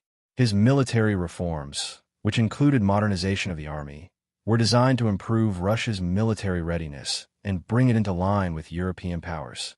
Yet, despite these efforts, many reforms remained incomplete or poorly executed, creating frustration. The failure to resolve the question of serfdom fully, combined with economic stagnation, left Alexander II vulnerable to criticism from all sides. The conservative nobility resented the loss of their privileges, while the liberals and radicals felt the reforms did not go far enough. Moreover, political repression remained pervasive under Alexander's rule, even as he modernized Russia. These contradictions became clear when Alexander II was assassinated in 1881 by the radical group People's Will, signaling that the growing dissatisfaction with the monarchy could no longer be contained. Alexander's death ushered in the reign of his son, Alexander III, who was far more conservative and repressive. The new Tsar sought to undo many of his father's reforms, returning to a stricter autocracy and cracking down on political dissent. While his reign was marked by economic growth, it also saw the resurgence of harsh policies toward minorities, especially the Jews, and a greater reliance on secret police and military force to suppress revolutionary movements. The assassination of Alexander II marked the beginning of a period of growing revolutionary activity in Russia. Radical movements flourished, and the demand for change grew louder as industrialization and modernization brought new challenges. By the end of the century, revolutionary groups, including the socialists and Marxists, had begun to coalesce into a serious threat to the monarchy. The reforms of Alexander II, though significant, had failed to resolve Russia's most pressing issues, and the growing tension would set the stage for the Russian Revolution of the early 20th century. The reign of Nicholas II, the last Tsar of Russia, began under a cloud of uncertainty and national grief. Following the assassination of his father, Alexander III, in 1894, Nicholas ascended to the throne at the age of 26. He was ill-prepared for the challenges of ruling the vast Russian Empire, and his reign would be defined by his struggles with modernization, revolutionary movements, and an increasingly restless populace. Nicholas II inherited a nation on the brink of major social and political change. The Russian Empire was vast, comprising numerous diverse ethnic groups, many of whom were dissatisfied with the autocratic rule of the Romanovs. The country was facing the growing tension between the old aristocracy and the rising middle class, while social unrest was becoming more apparent, especially among the working class and peasants. One of Nicholas II's first challenges was addressing the mounting demands for reform. Russia had lagged behind much of Europe in terms of industrialization, and many in the nobility and intelligentsia were calling for more political freedoms and civil rights. However, Nicholas, who firmly believed in the absolute power of the monarchy, was hesitant to make significant changes. He saw himself as a defender of autocracy, which led to a widening gap between the government and the people. Despite his reluctance to embrace reform, Nicholas did oversee some changes. In 1897, he introduced a new currency system and implemented policies to encourage industrial growth, particularly in the Trans-Siberian Railway, which linked Russia from Moscow to the Pacific Ocean. Russia began to modernize its economy, but this progress came with increased social inequality. Industrialization led to grueling working conditions for factory laborers, and the rural population remained trapped in poverty. The growing divide between the ruling elite and the working class created fertile ground for revolutionary movements. Radical groups, including Marxists, social revolutionaries, and anarchists, began to gain traction, advocating for the overthrow of the Tsarist regime and the establishment of a more equitable society. These groups would grow in influence throughout Nicholas's reign, posing a direct challenge to his rule. Nicholas II's reign also saw an increase in political unrest and rioting, culminating in the 1905 revolution. Strikes, protests, and demands for a constitutional monarchy became widespread, and the Tsar was forced to make concessions. However, he was deeply unwilling to relinquish his absolute power and failed to understand the magnitude of the changes needed.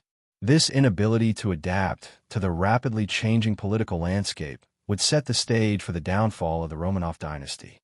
The 1905 revolution was a turning point in the reign of Nicholas II, marking the first time in Russian history that mass popular uprisings directly challenged the Tsarist autocracy. The revolution was sparked by a combination of social discontent, political repression, and the devastating effects of the Russo-Japanese War, 1904 to 1905, which exposed Russia's military and economic weaknesses. The war with Japan, which Nicholas II had embarked on to strengthen Russia's influence in Asia, ended in a humiliating defeat for the Russian Empire. The loss shattered the myth of Russian invincibility and deeply angered the Russian people. It exacerbated the growing dissatisfaction with the Tsarist regime, which was already grappling with severe economic issues, including poverty in the countryside and harsh working conditions in the cities. In January 1905, the situation came to a head with the infamous Bloody Sunday massacre. A peaceful procession of workers, led by Father Gapon, marched to the Winter Palace in St. Petersburg, demanding better wages, an 8-hour workday, and political reforms. The Tsar soldiers opened fire on the unarmed crowd, killing hundreds. This event galvanized the working class, and protests quickly spread throughout Russia, growing in size and intensity.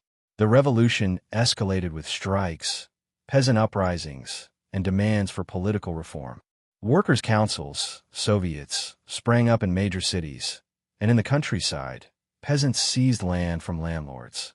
The Tsar's government was unable to suppress the growing unrest, and the revolution threatened to engulf the entire empire.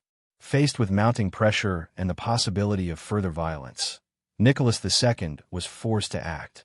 In October 1905, he issued the October Manifesto, a document promising civil liberties, including freedom of speech, freedom of assembly, and the establishment of a constitution.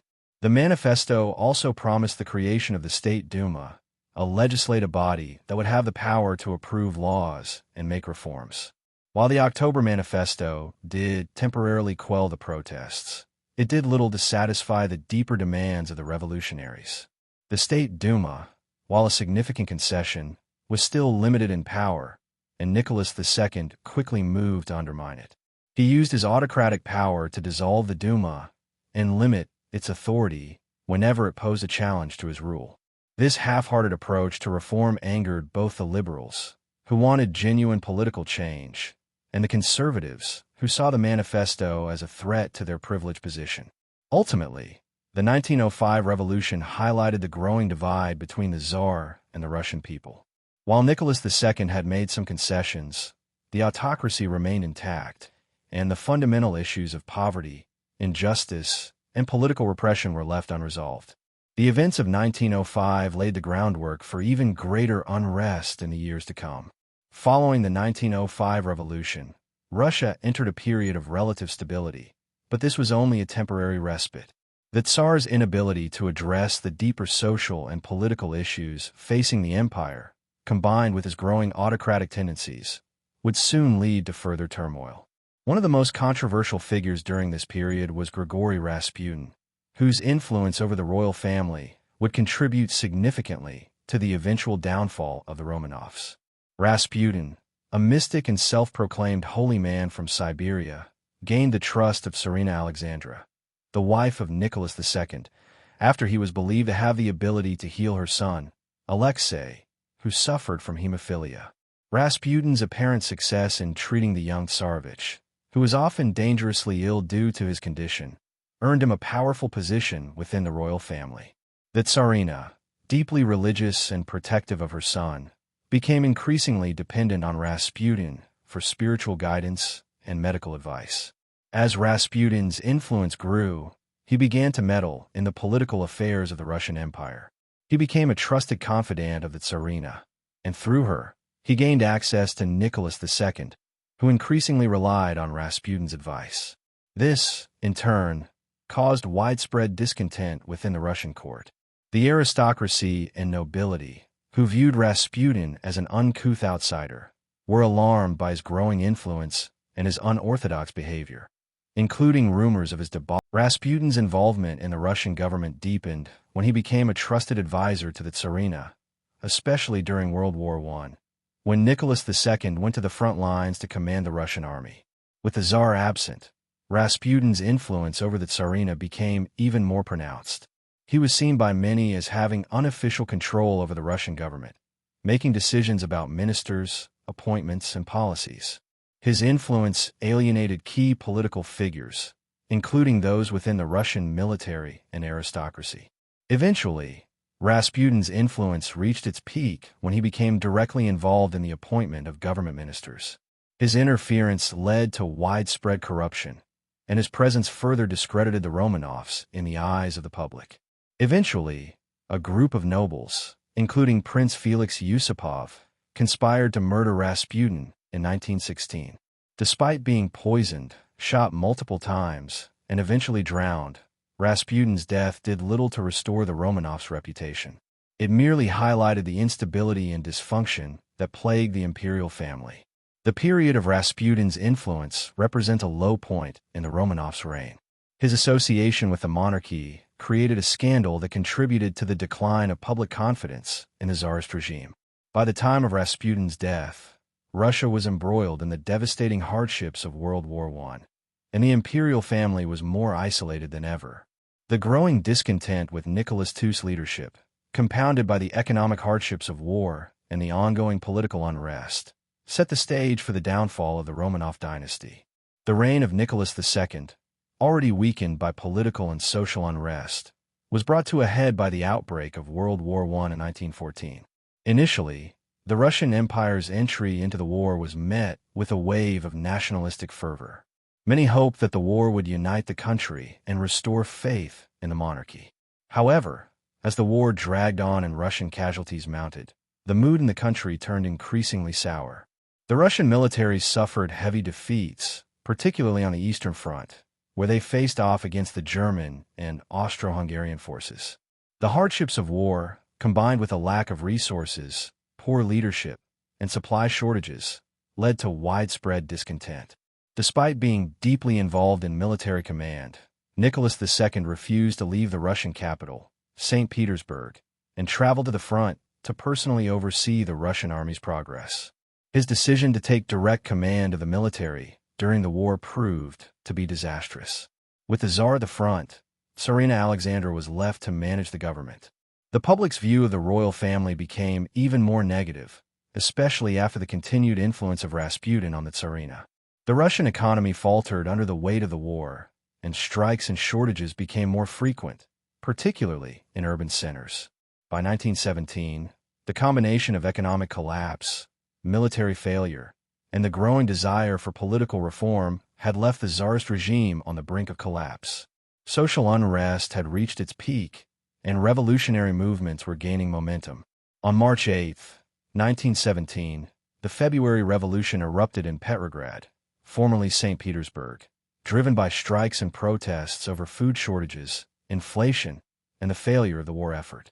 Workers and soldiers quickly joined the protests, and the situation rapidly spiraled out of control. On March 15, 1917, facing mounting pressure, Nicholas II abdicated the throne in favor of his son, Alexei, but it was too late. The Romanov dynasty had lost its legitimacy, and the provisional government, formed by the Duma, Russian parliament, took control of the country. The abdication of Nicholas marked the end of over 3 centuries of Romanov rule. The royal family was placed under house arrest, and a revolutionary government was set up, but the situation remained unstable. The fall of the Romanovs was not the end of Russia's troubles. However, the provisional government struggled to maintain control, particularly after it failed to address the continuing issues of the war and land reform. This created a power vacuum that was soon exploited by the Bolsheviks, a radical socialist group led by Vladimir Lenin, who called for the overthrow of the provisional government. This would eventually lead to the October Revolution later that year, in which the Bolsheviks seized power, ultimately ending centuries of imperial rule and setting Russia on the path toward communism. After the February Revolution of 1917, the Russian monarchy came to a decisive end. Tsar Nicholas II, once the ruler of one of the largest empires in the world, was now a prisoner of the provisional government, which had taken control after his abdication. His fate, and that of his family, seemed uncertain, but as the political turmoil in Russia escalated, so did the dangers to the Romanov family. The Bolshevik Revolution of October 1917, led by Vladimir Lenin, further deepened the country's shift toward radical socialism and revolution. The provisional government, led by Alexander Kerensky, had hoped to preserve the monarchy in some form, perhaps with Nicholas's son Alexei or another member of the family, but the growing power of the Bolsheviks made any compromise impossible. Lenin and the Bolshevik Party viewed the Romanovs as dangerous symbols of the old regime, and there was increasing pressure to eliminate them. The Russian Civil War was now underway, and the Bolsheviks feared that the monarchy's survival could inspire counter-revolutionary forces. In the summer of 1918, as the Bolsheviks consolidated power, the Romanovs were moved from Petrograd to Ekaterinburg, a city in the Urals, under the supervision of the Ural Soviet. The family was kept under house arrest, with little contact from the outside world. The political situation continued to worsen, and the fate of the Romanovs grew more perilous by the day. The Bolshevik leadership, under Lenin's direction, decided that the entire family had to be eliminated to prevent them from becoming a rallying point for opposition forces. On the night of July 16th to 17th, 1918, Nicholas II, his wife Alexandra, their 5 children, Olga, Tatiana, Maria, Anastasia, and Alexei, and several of their servants were taken to the basement of the Ipatiev house in Ekaterinburg. They were told they were to be moved to a safer location, but instead, they were executed by Bolshevik forces. The executioners fired multiple rounds, and while several members of the family initially survived the first volley, they were finished off in subsequent rounds. The family's bodies were later disposed of in a secret location, and it wasn't until 1979 that their remains were discovered. The execution of the Romanovs marked the final chapter of Imperial Russia and the end of over 3 centuries of Romanov rule. The Bolsheviks' action, while securing their hold on power, also marked the beginning of a tragic and brutal chapter in Russian history. The Romanovs' deaths symbolized the complete and irrevocable break from Russia's imperial past, and their legacy would continue to resonate in the years to come as the country underwent the profound changes of the events of the 1917 revolution did not occur in a vacuum. They were the result of years of economic, social, and political strain that had been building throughout Russia. By the time the revolution erupted, Tsar Nicholas II had long lost the confidence of his people, and Russia was teetering on the edge of collapse. Economically, Russia was facing significant challenges. The country was still largely agrarian, with peasants living in poverty and bound to the land under the system of serfdom. Though serfdom had been abolished in 1861, the vast majority of peasants still faced severe economic hardship, working the land for meager wages and subjected to poor living conditions. The agrarian economy was not keeping up with the pace of industrialization happening in Western Europe, and Russia's attempts to modernize had largely failed to improve the lives of ordinary people. Factory workers in cities like Petrograd, St. Petersburg, were subjected to horrible working conditions, long hours, and low wages. The urban poor lived in squalor, their needs often ignored by the Tsarist regime. The outbreak of World War I in 1914 only exacerbated these issues. The war put a massive strain on Russia's economy and its military, both of which were ill-prepared for such a large-scale conflict. Russia's defeats on the Eastern Front, compounded by food shortages, skyrocketing inflation, and lack of proper supplies for soldiers, created a sense of hopelessness among the Russian population. The war effort also exposed the inefficiency and corruption of the Tsarist regime, which was unable to properly equip or care for its soldiers. Socially, Russia was increasingly divided. The nobility, though still powerful, was alienated from the growing middle class and the peasants. The vast majority of people felt disconnected from the Tsar, who remained largely out of touch with the realities of daily life in Russia. Revolutionary groups, including Marxists, socialists, and anarchists, were gaining traction among the urban population, advocating for radical change. Workers were forming Soviets, councils, inspired by ideas of class struggle and social equality. These groups were calling for an end to the monarchy and the establishment of a more democratic government. The increasing discontent was reflected in widespread strikes, protests, and uprisings. In 1917, the situation reached its breaking point. The February Revolution would soon explode as a culmination of years of economic hardship, political repression, and the failure of Nicholas II to address the demands of the Russian people. By February 1917, the growing discontent across Russia had reached a breaking point. The war was grinding on, with no clear victory in sight, and conditions in the country were worsening. Food shortages, inflation, and military defeats had sparked protests in the streets.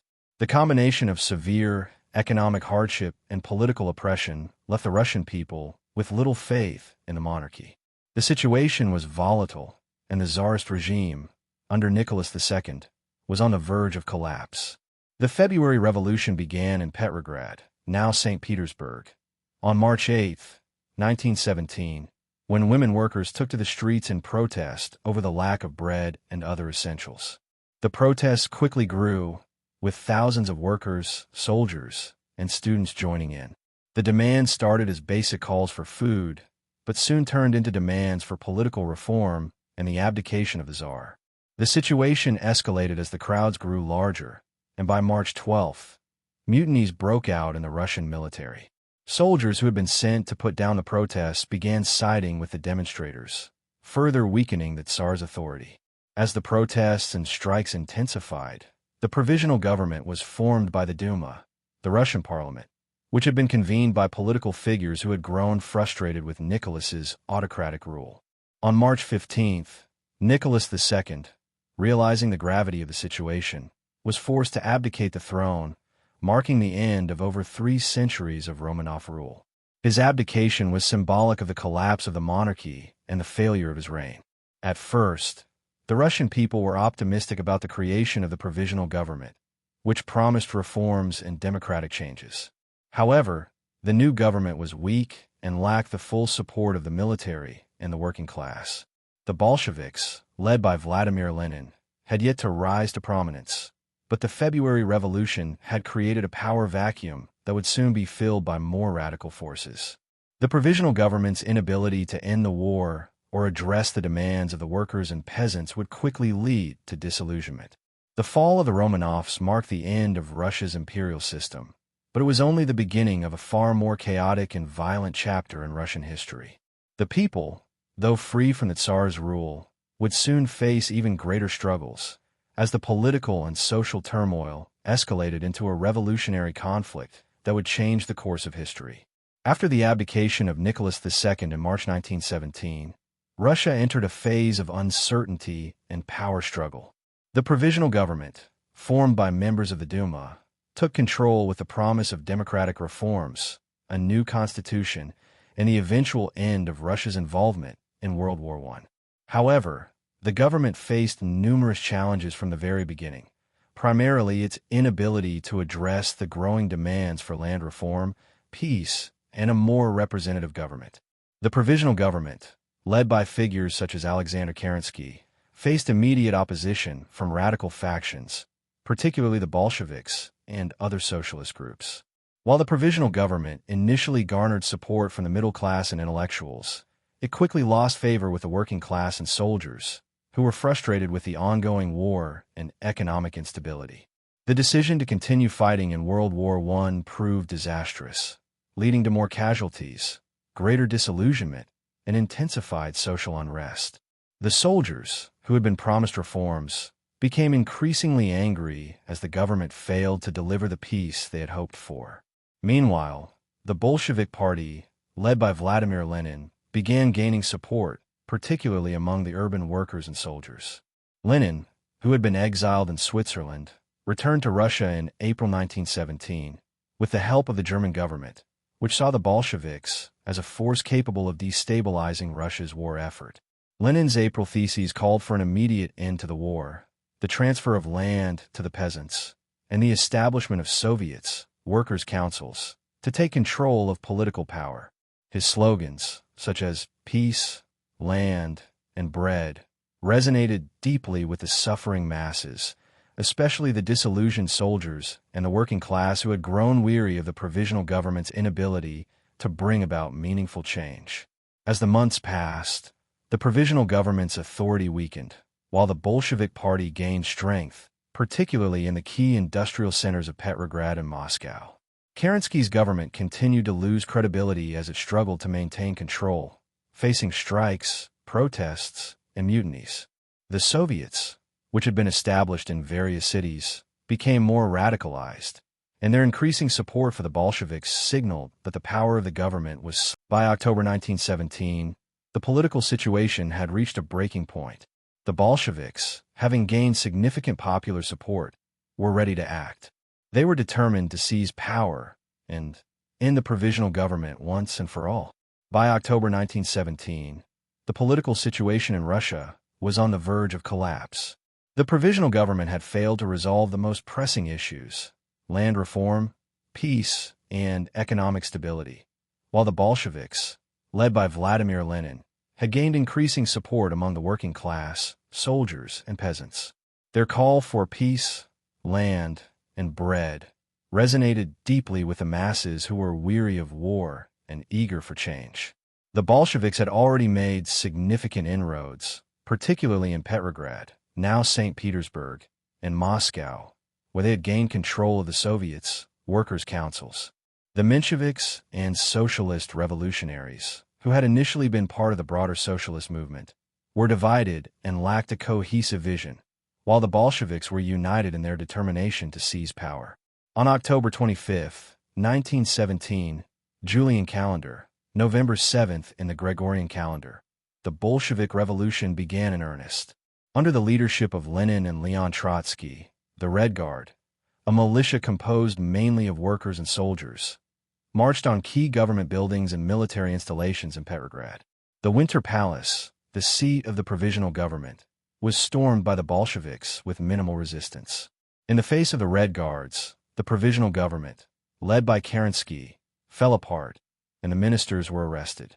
Lenin, who had been in hiding but had already begun planning the revolution, declared the establishment of Soviet power in Russia.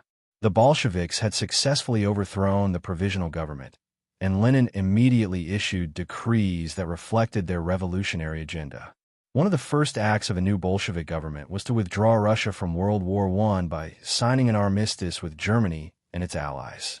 The war-weary population greeted this decision with enthusiasm, but also came at the cost of significant territorial concessions. The October Revolution was not a violent, widespread civil war, at least initially, but a swift and strategic seizure of power in key cities. However, it triggered a series of counter-revolutions and civil war that would engulf Russia for the next several years. The White Army, composed of anti-Bolshevik forces, including monarchists, liberals, and former members of the provisional government, began fighting back, setting the stage for the Russian Civil War. The Bolshevik victory in October marked the end of the provisional government and the beginning of Soviet rule in Russia. The country would never return to its imperial past, and the Romanov dynasty, along with its centuries-old autocracy, was officially gone.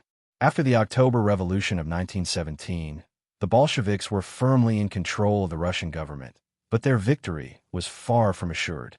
While they had overthrown the provisional government, the Russian Civil War soon erupted, pitting the Bolshevik Red Army against a coalition of anti-Bolshevik forces known as the White Army. The Whites were a loose collection of monarchists, liberals, and former members of the Tsarist military, as well as foreign powers that were wary of the Bolshevik regime and its commitment to revolution. The Civil War was brutal, with devastating consequences for the Russian people. It was not only a battle between two opposing sides, but also a conflict between competing ideologies. The Bolsheviks, led by Lenin and Trotsky, were determined to establish a communist state based on the principles of Marxism. The White Army, on the other hand, was divided and lacked a unified vision, but they all shared the common goal of reversing the Bolshevik Revolution and restoring order to Russia. The Bolsheviks' position was weakened by several factors. First, they had to contend with the loss of territory, particularly in the eastern and southern parts of Russia, where the Whites were strongest. Second, the Bolshevik government was unable to ensure food supplies, resulting in famine in many areas. The Russian economy was also in shambles, further straining the Bolshevik leadership. Despite this, Lenin and Trotsky were able to successfully rally the Russian people through effective propaganda, and the Red Army grew stronger under the leadership of Trotsky, who proved to be an effective military strategist. The Bolshevik consolidation of power was marked by the suppression of opposition. They implemented the Red Terror, a campaign of political repression aimed at eliminating any threat to the Bolshevik regime. Political opponents, including the Mensheviks, social revolutionaries, and former Tsarist officers, were arrested, imprisoned, and executed. The Bolsheviks also cracked down on non-communist factions in the Soviets, further solidifying their control over the government. By 1922, after years of civil war, famine, and foreign intervention, the Red Army emerged victorious. The White Army was defeated, and the Bolsheviks had successfully secured control of Russia. Lenin's government now held absolute power, and Russia was officially renamed the Russian Soviet Federative Socialist Republic, RSFSR, marking the beginning of the Soviet Union's existence. The Russian Civil War had cost millions of lives, and the country was left in ruins. But the Bolsheviks had succeeded in their goal of transforming Russia into a one-party communist state, and their victory paved the way for the establishment of the USSR in 1922. The Romanov dynasty had been abolished, and the old imperial system was replaced by a radical new order. The fall of the Romanovs and the Bolshevik consolidation of power set the stage for the Soviet Union, which would shape Russian and world history for much of the 20th century. The fall of the Romanov dynasty and the collapse of the Russian Empire in 1917 marked a turning point not only in Russia's history, but also in the global political landscape. The revolution that overthrew the Tsarist regime brought an end to more than 3 centuries of Romanov rule and ushered in the rise of Bolshevik power, which would eventually give birth to the Soviet Union.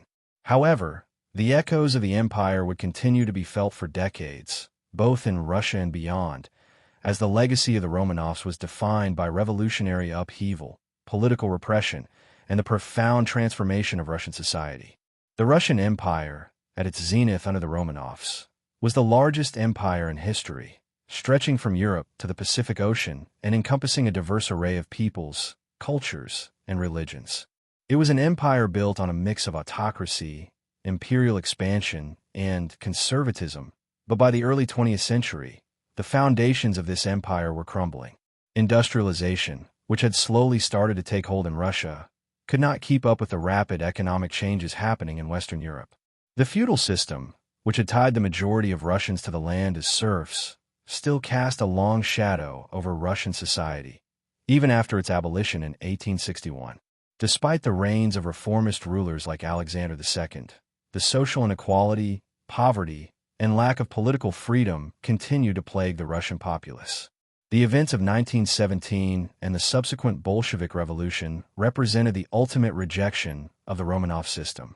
The revolutionaries, led by Vladimir Lenin and the Bolsheviks, saw the imperial past as an obstacle to progress and revolutionary change. The monarchy's failure to address the demands of the people during the war and its inability to modernize and democratize the Russian state were key factors in the Romanovs' downfall. The Tsar's autocratic rule, embodied by Nicholas II, was perceived as incompatible with the rising tide of democracy, socialism, and the desire for freedom among the Russian people. Despite the brutality of the Bolshevik Revolution and the assassination of the Romanov family, the empire's legacy continued to haunt the Soviet state. The Russian Revolution brought an end to the Romanov monarchy, but left unresolved issues that would define Soviet Russia. The social, economic, and political tensions that had fueled the revolution, inequality, class conflict, and autocracy, continued to shape Soviet policies and attitudes for decades. The new communist state was determined to erase the vestiges of imperialism, but the old empire's structure and legacies lingered beneath the surface. While the Romanov dynasty may have fallen in 1917, the legacy of the Romanovs continued to shape Russian society and culture long after the Bolshevik Revolution. The imperial past, marked by centuries of rule under the Romanovs, left a deep and complex imprint on the Russian identity. The ideals of imperialism, the autocratic rule of the monarchy, and the grandeur of the Russian court all contributed to the cultural fabric of the nation, and even in the Soviet era, these echoes reverberated through Russian society. One of the most enduring aspects of the Romanov legacy was the role of the Russian Orthodox Church in imperial life. The church had been an integral part of the Romanov dynasty, and Tsars like Peter the Great and Alexander III had used the church as a source of authority and legitimacy.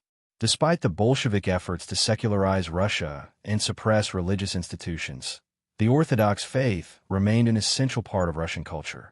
For many Russians, especially in the diaspora, the Romanovs were seen as the legitimate rulers of Russia, and their tragic end at the hands of the Bolsheviks became an enduring symbol of the destruction of Russia's traditional values. Another part of the Romanov legacy that persisted in Soviet Russia was the imperial architecture. The Winter Palace in St. Petersburg, Peterhof Palace, and the Catherine Palace were all examples of the extravagant and grandiose architectural style of the Romanov era. Though the Bolsheviks sought to dismantle and repurpose much of this imperial heritage, many of these grand buildings survived and were incorporated into the fabric of Soviet life. The Hermitage Museum, which had once served as a royal residence, became a world-renowned cultural institution under Soviet control, preserving many of the art collections from the imperial era. In some ways, these places became symbols of Russia's rich imperial history, even as the Soviet government sought to dismantle the monarchy's power. The memory of the Romanovs also persisted in the popular imagination. Despite efforts to erase the imperial past, the murder of the Romanovs in 1918 became a tragic and enduring story, one that captured the attention of many. Over the years, artworks, literature, and films have romanticized and commemorated the lives and deaths of the Romanovs. The mysterious survival of Anastasia, one of the Romanov children, fueled rumors and stories about the family for decades. The myth of the lost Romanov heir resonated deeply with those who longed for a return to the imperial order. Even in the Soviet Union, the Romanov legacy could not be fully extinguished. The cultural and emotional connections to the imperial past remained strong, especially as the Soviet government struggled to reconcile its revolutionary ideals with the reality of governing a vast and complex empire. The tragic end of the Romanov family in 1918, after their execution by Bolshevik forces, has continued to haunt Russia and the world for many decades. The death of Tsar Nicholas II, his wife Alexandra, and their 5 children, Olga, Tatiana, Maria, Anastasia, and Alexei, became one of the most iconic and tragic moments of the Russian Revolution. The family's brutal murder in Ekaterinburg at the hands of the Bolsheviks marked not just the end of a dynasty, but the dissolution of Russia's imperial past, leaving a void in Russian history that would linger for generations. For many years after the execution, there were rumors and speculations about the fate of the Romanovs. One of the most enduring myths was the possibility that Anastasia, the youngest daughter, had survived the execution. Various women claimed to be Anastasia, and their stories became a part of the legend surrounding the Romanovs' demise. The mystery persisted for decades, and the search for closure regarding the true fate of the Romanovs continued to capture public imagination. The Russian public was, understandably, torn between a desire to preserve the memory of the Romanovs as tragic martyrs and the more political reality under the Bolsheviks. Under Soviet rule, the Romanovs were vilified as symbols of the old, oppressive order, and their memory was suppressed. But for many Russians, particularly in the diaspora, the Romanovs remained beloved figures. Their tragic deaths were seen not just as the end of a monarchy, but as a symbol of the cruelty and radical break with Russia's imperial past. The Romanovs' legacy continued to resonate with those who believe the imperial family should be honored rather than condemned. The quest for closure was finally achieved in 2007 when a Russian investigation confirmed that the remains found in Ekaterinburg in 1979 were indeed those of the Romanov family. DNA testing proved that the bodies, which had been buried in a mass grave and lost for years, were the remains of Nicholas II and his family. This discovery brought closure to many who had long sought to know the fate of the Romanovs and led to their official burial in St. Petersburg in 1998, the 80th anniversary of their death. The return of the Romanovs' remains to Russia symbolized the end of a long chapter of historical ambiguity and myth. It also signaled a new phase in Russian reflection on its imperial past, one that began to acknowledge the complex legacy of the Romanovs. The family that had once symbolized the might of imperial Russia was now being memorialized by the state in a way that respected their place in history. The Romanov family's legacy, long suppressed under Soviet rule, was revived after the collapse of the Soviet Union in 1991. With the fall of the USSR and the emergence of a new Russia, the imperial past was revisited, and the Romanovs were reintroduced in a national narrative. The Russian Orthodox Church, which had been suppressed by the Bolsheviks, played a significant role in this rehabilitation of the Romanovs' memory. In 2000, the Russian Orthodox Church canonized Tsar Nicholas II and his family as martyrs, solidifying their place in Russian history and Orthodox religious tradition. The revival of the Romanovs in Russian national memory was part of a broader effort to reconnect with Russia's pre-revolutionary heritage. This was especially true for many Russians who felt the loss of the imperial era, which was often romanticized as a time of stability, tradition, and national pride. The reburial of the Romanov family in 1998, with state honors, was a significant event in this process. It was a moment of reflection on the turbulent 20th century, which had seen 2 world wars, the rise of communism, and the eventual disintegration of the Romanov Empire. The state's role in this revival of the Romanovs was not just about memory. It was also about shaping the narrative of Russian identity in a post-Soviet world. The Romanovs came to represent a symbol of Russia's lost greatness, a time of imperial pride that many felt had been replaced by the chaos and insecurity of the Soviet years. By embracing the Romanovs, the Russian government was seeking to promote a vision of Russia's historical continuity, emphasizing the need to honor the past while charting a path toward a modern future. However, the legacy of the Romanovs is still contested within Russia. While the Church and many nationalists embrace the Romanovs as symbols of Russian tradition, others view them with suspicion. Communist and left-wing groups see them as symbols of inequality, oppression, and the exploitation of the working class. The complexity of the Romanovs' legacy is reflected in how modern Russians grapple with their imperial past, which, while a source of pride for some, also serves as a reminder of autocratic rule and the social injustice that led to their downfall. In this ongoing dialogue between Russia's imperial past and its Soviet legacy, the Romanovs occupy a space between reverence and criticism, and their story continues to be a point of reflection as Russia seeks to reconcile its past with its future. The legacy of the Romanov dynasty has also had a profound influence on modern Russian politics. The re-emergence of the Romanovs in the national consciousness after the fall of the Soviet Union was not just a cultural phenomenon, but a political one as well. With the rise of President Vladimir Putin and the consolidation of power in the Russian state, the Romanovs have come to symbolize a vision of Russian greatness rooted in imperial history. While Putin's government has focused on rebuilding Russia's stature on the world stage, it has also sought to draw on symbols of Russia's past, including the Romanov era, to project strength, unity, and national pride. The Romanovs have been embraced by a segment of the Russian political elite that seeks to restore Russia's imperial grandeur and challenge the legacy of the Soviet Union. This desire for a return to traditional values and imperial power is reflected in the way the government has used the Romanov legacy as a unifying force for the Russian people. This effort to bring back aspects of Imperial Russia is seen in the state's official stance on the Romanov reburial and canonization by the Orthodox Church, as well as in the celebration of Romanov anniversaries, such as the 300th anniversary of the Romanov dynasty in 2013. For some segments of Russian society, the Romanovs represent a time of order, stability, and national pride before the chaotic years of the Russian Revolution and the subsequent rise of the Soviet state. The Romanovs' reign is often romanticized as a time when Russia was a major European power, rich in culture, and deeply rooted in its Orthodox faith. This view of the Romanovs has been revived in recent years as part of a broader political narrative that emphasizes the need for national unity and a return to Russia's imperial past. However, this imperial nostalgia is not without its critics. Many in Russia's liberal and left-wing movements view the glorification of the Romanovs as problematic, particularly given the autocratic nature of their rule and the social inequalities that mark their reign. For them, the Romanovs represent the oppression of the working class and the peasantry, whose lives were marred by poverty and serfdom.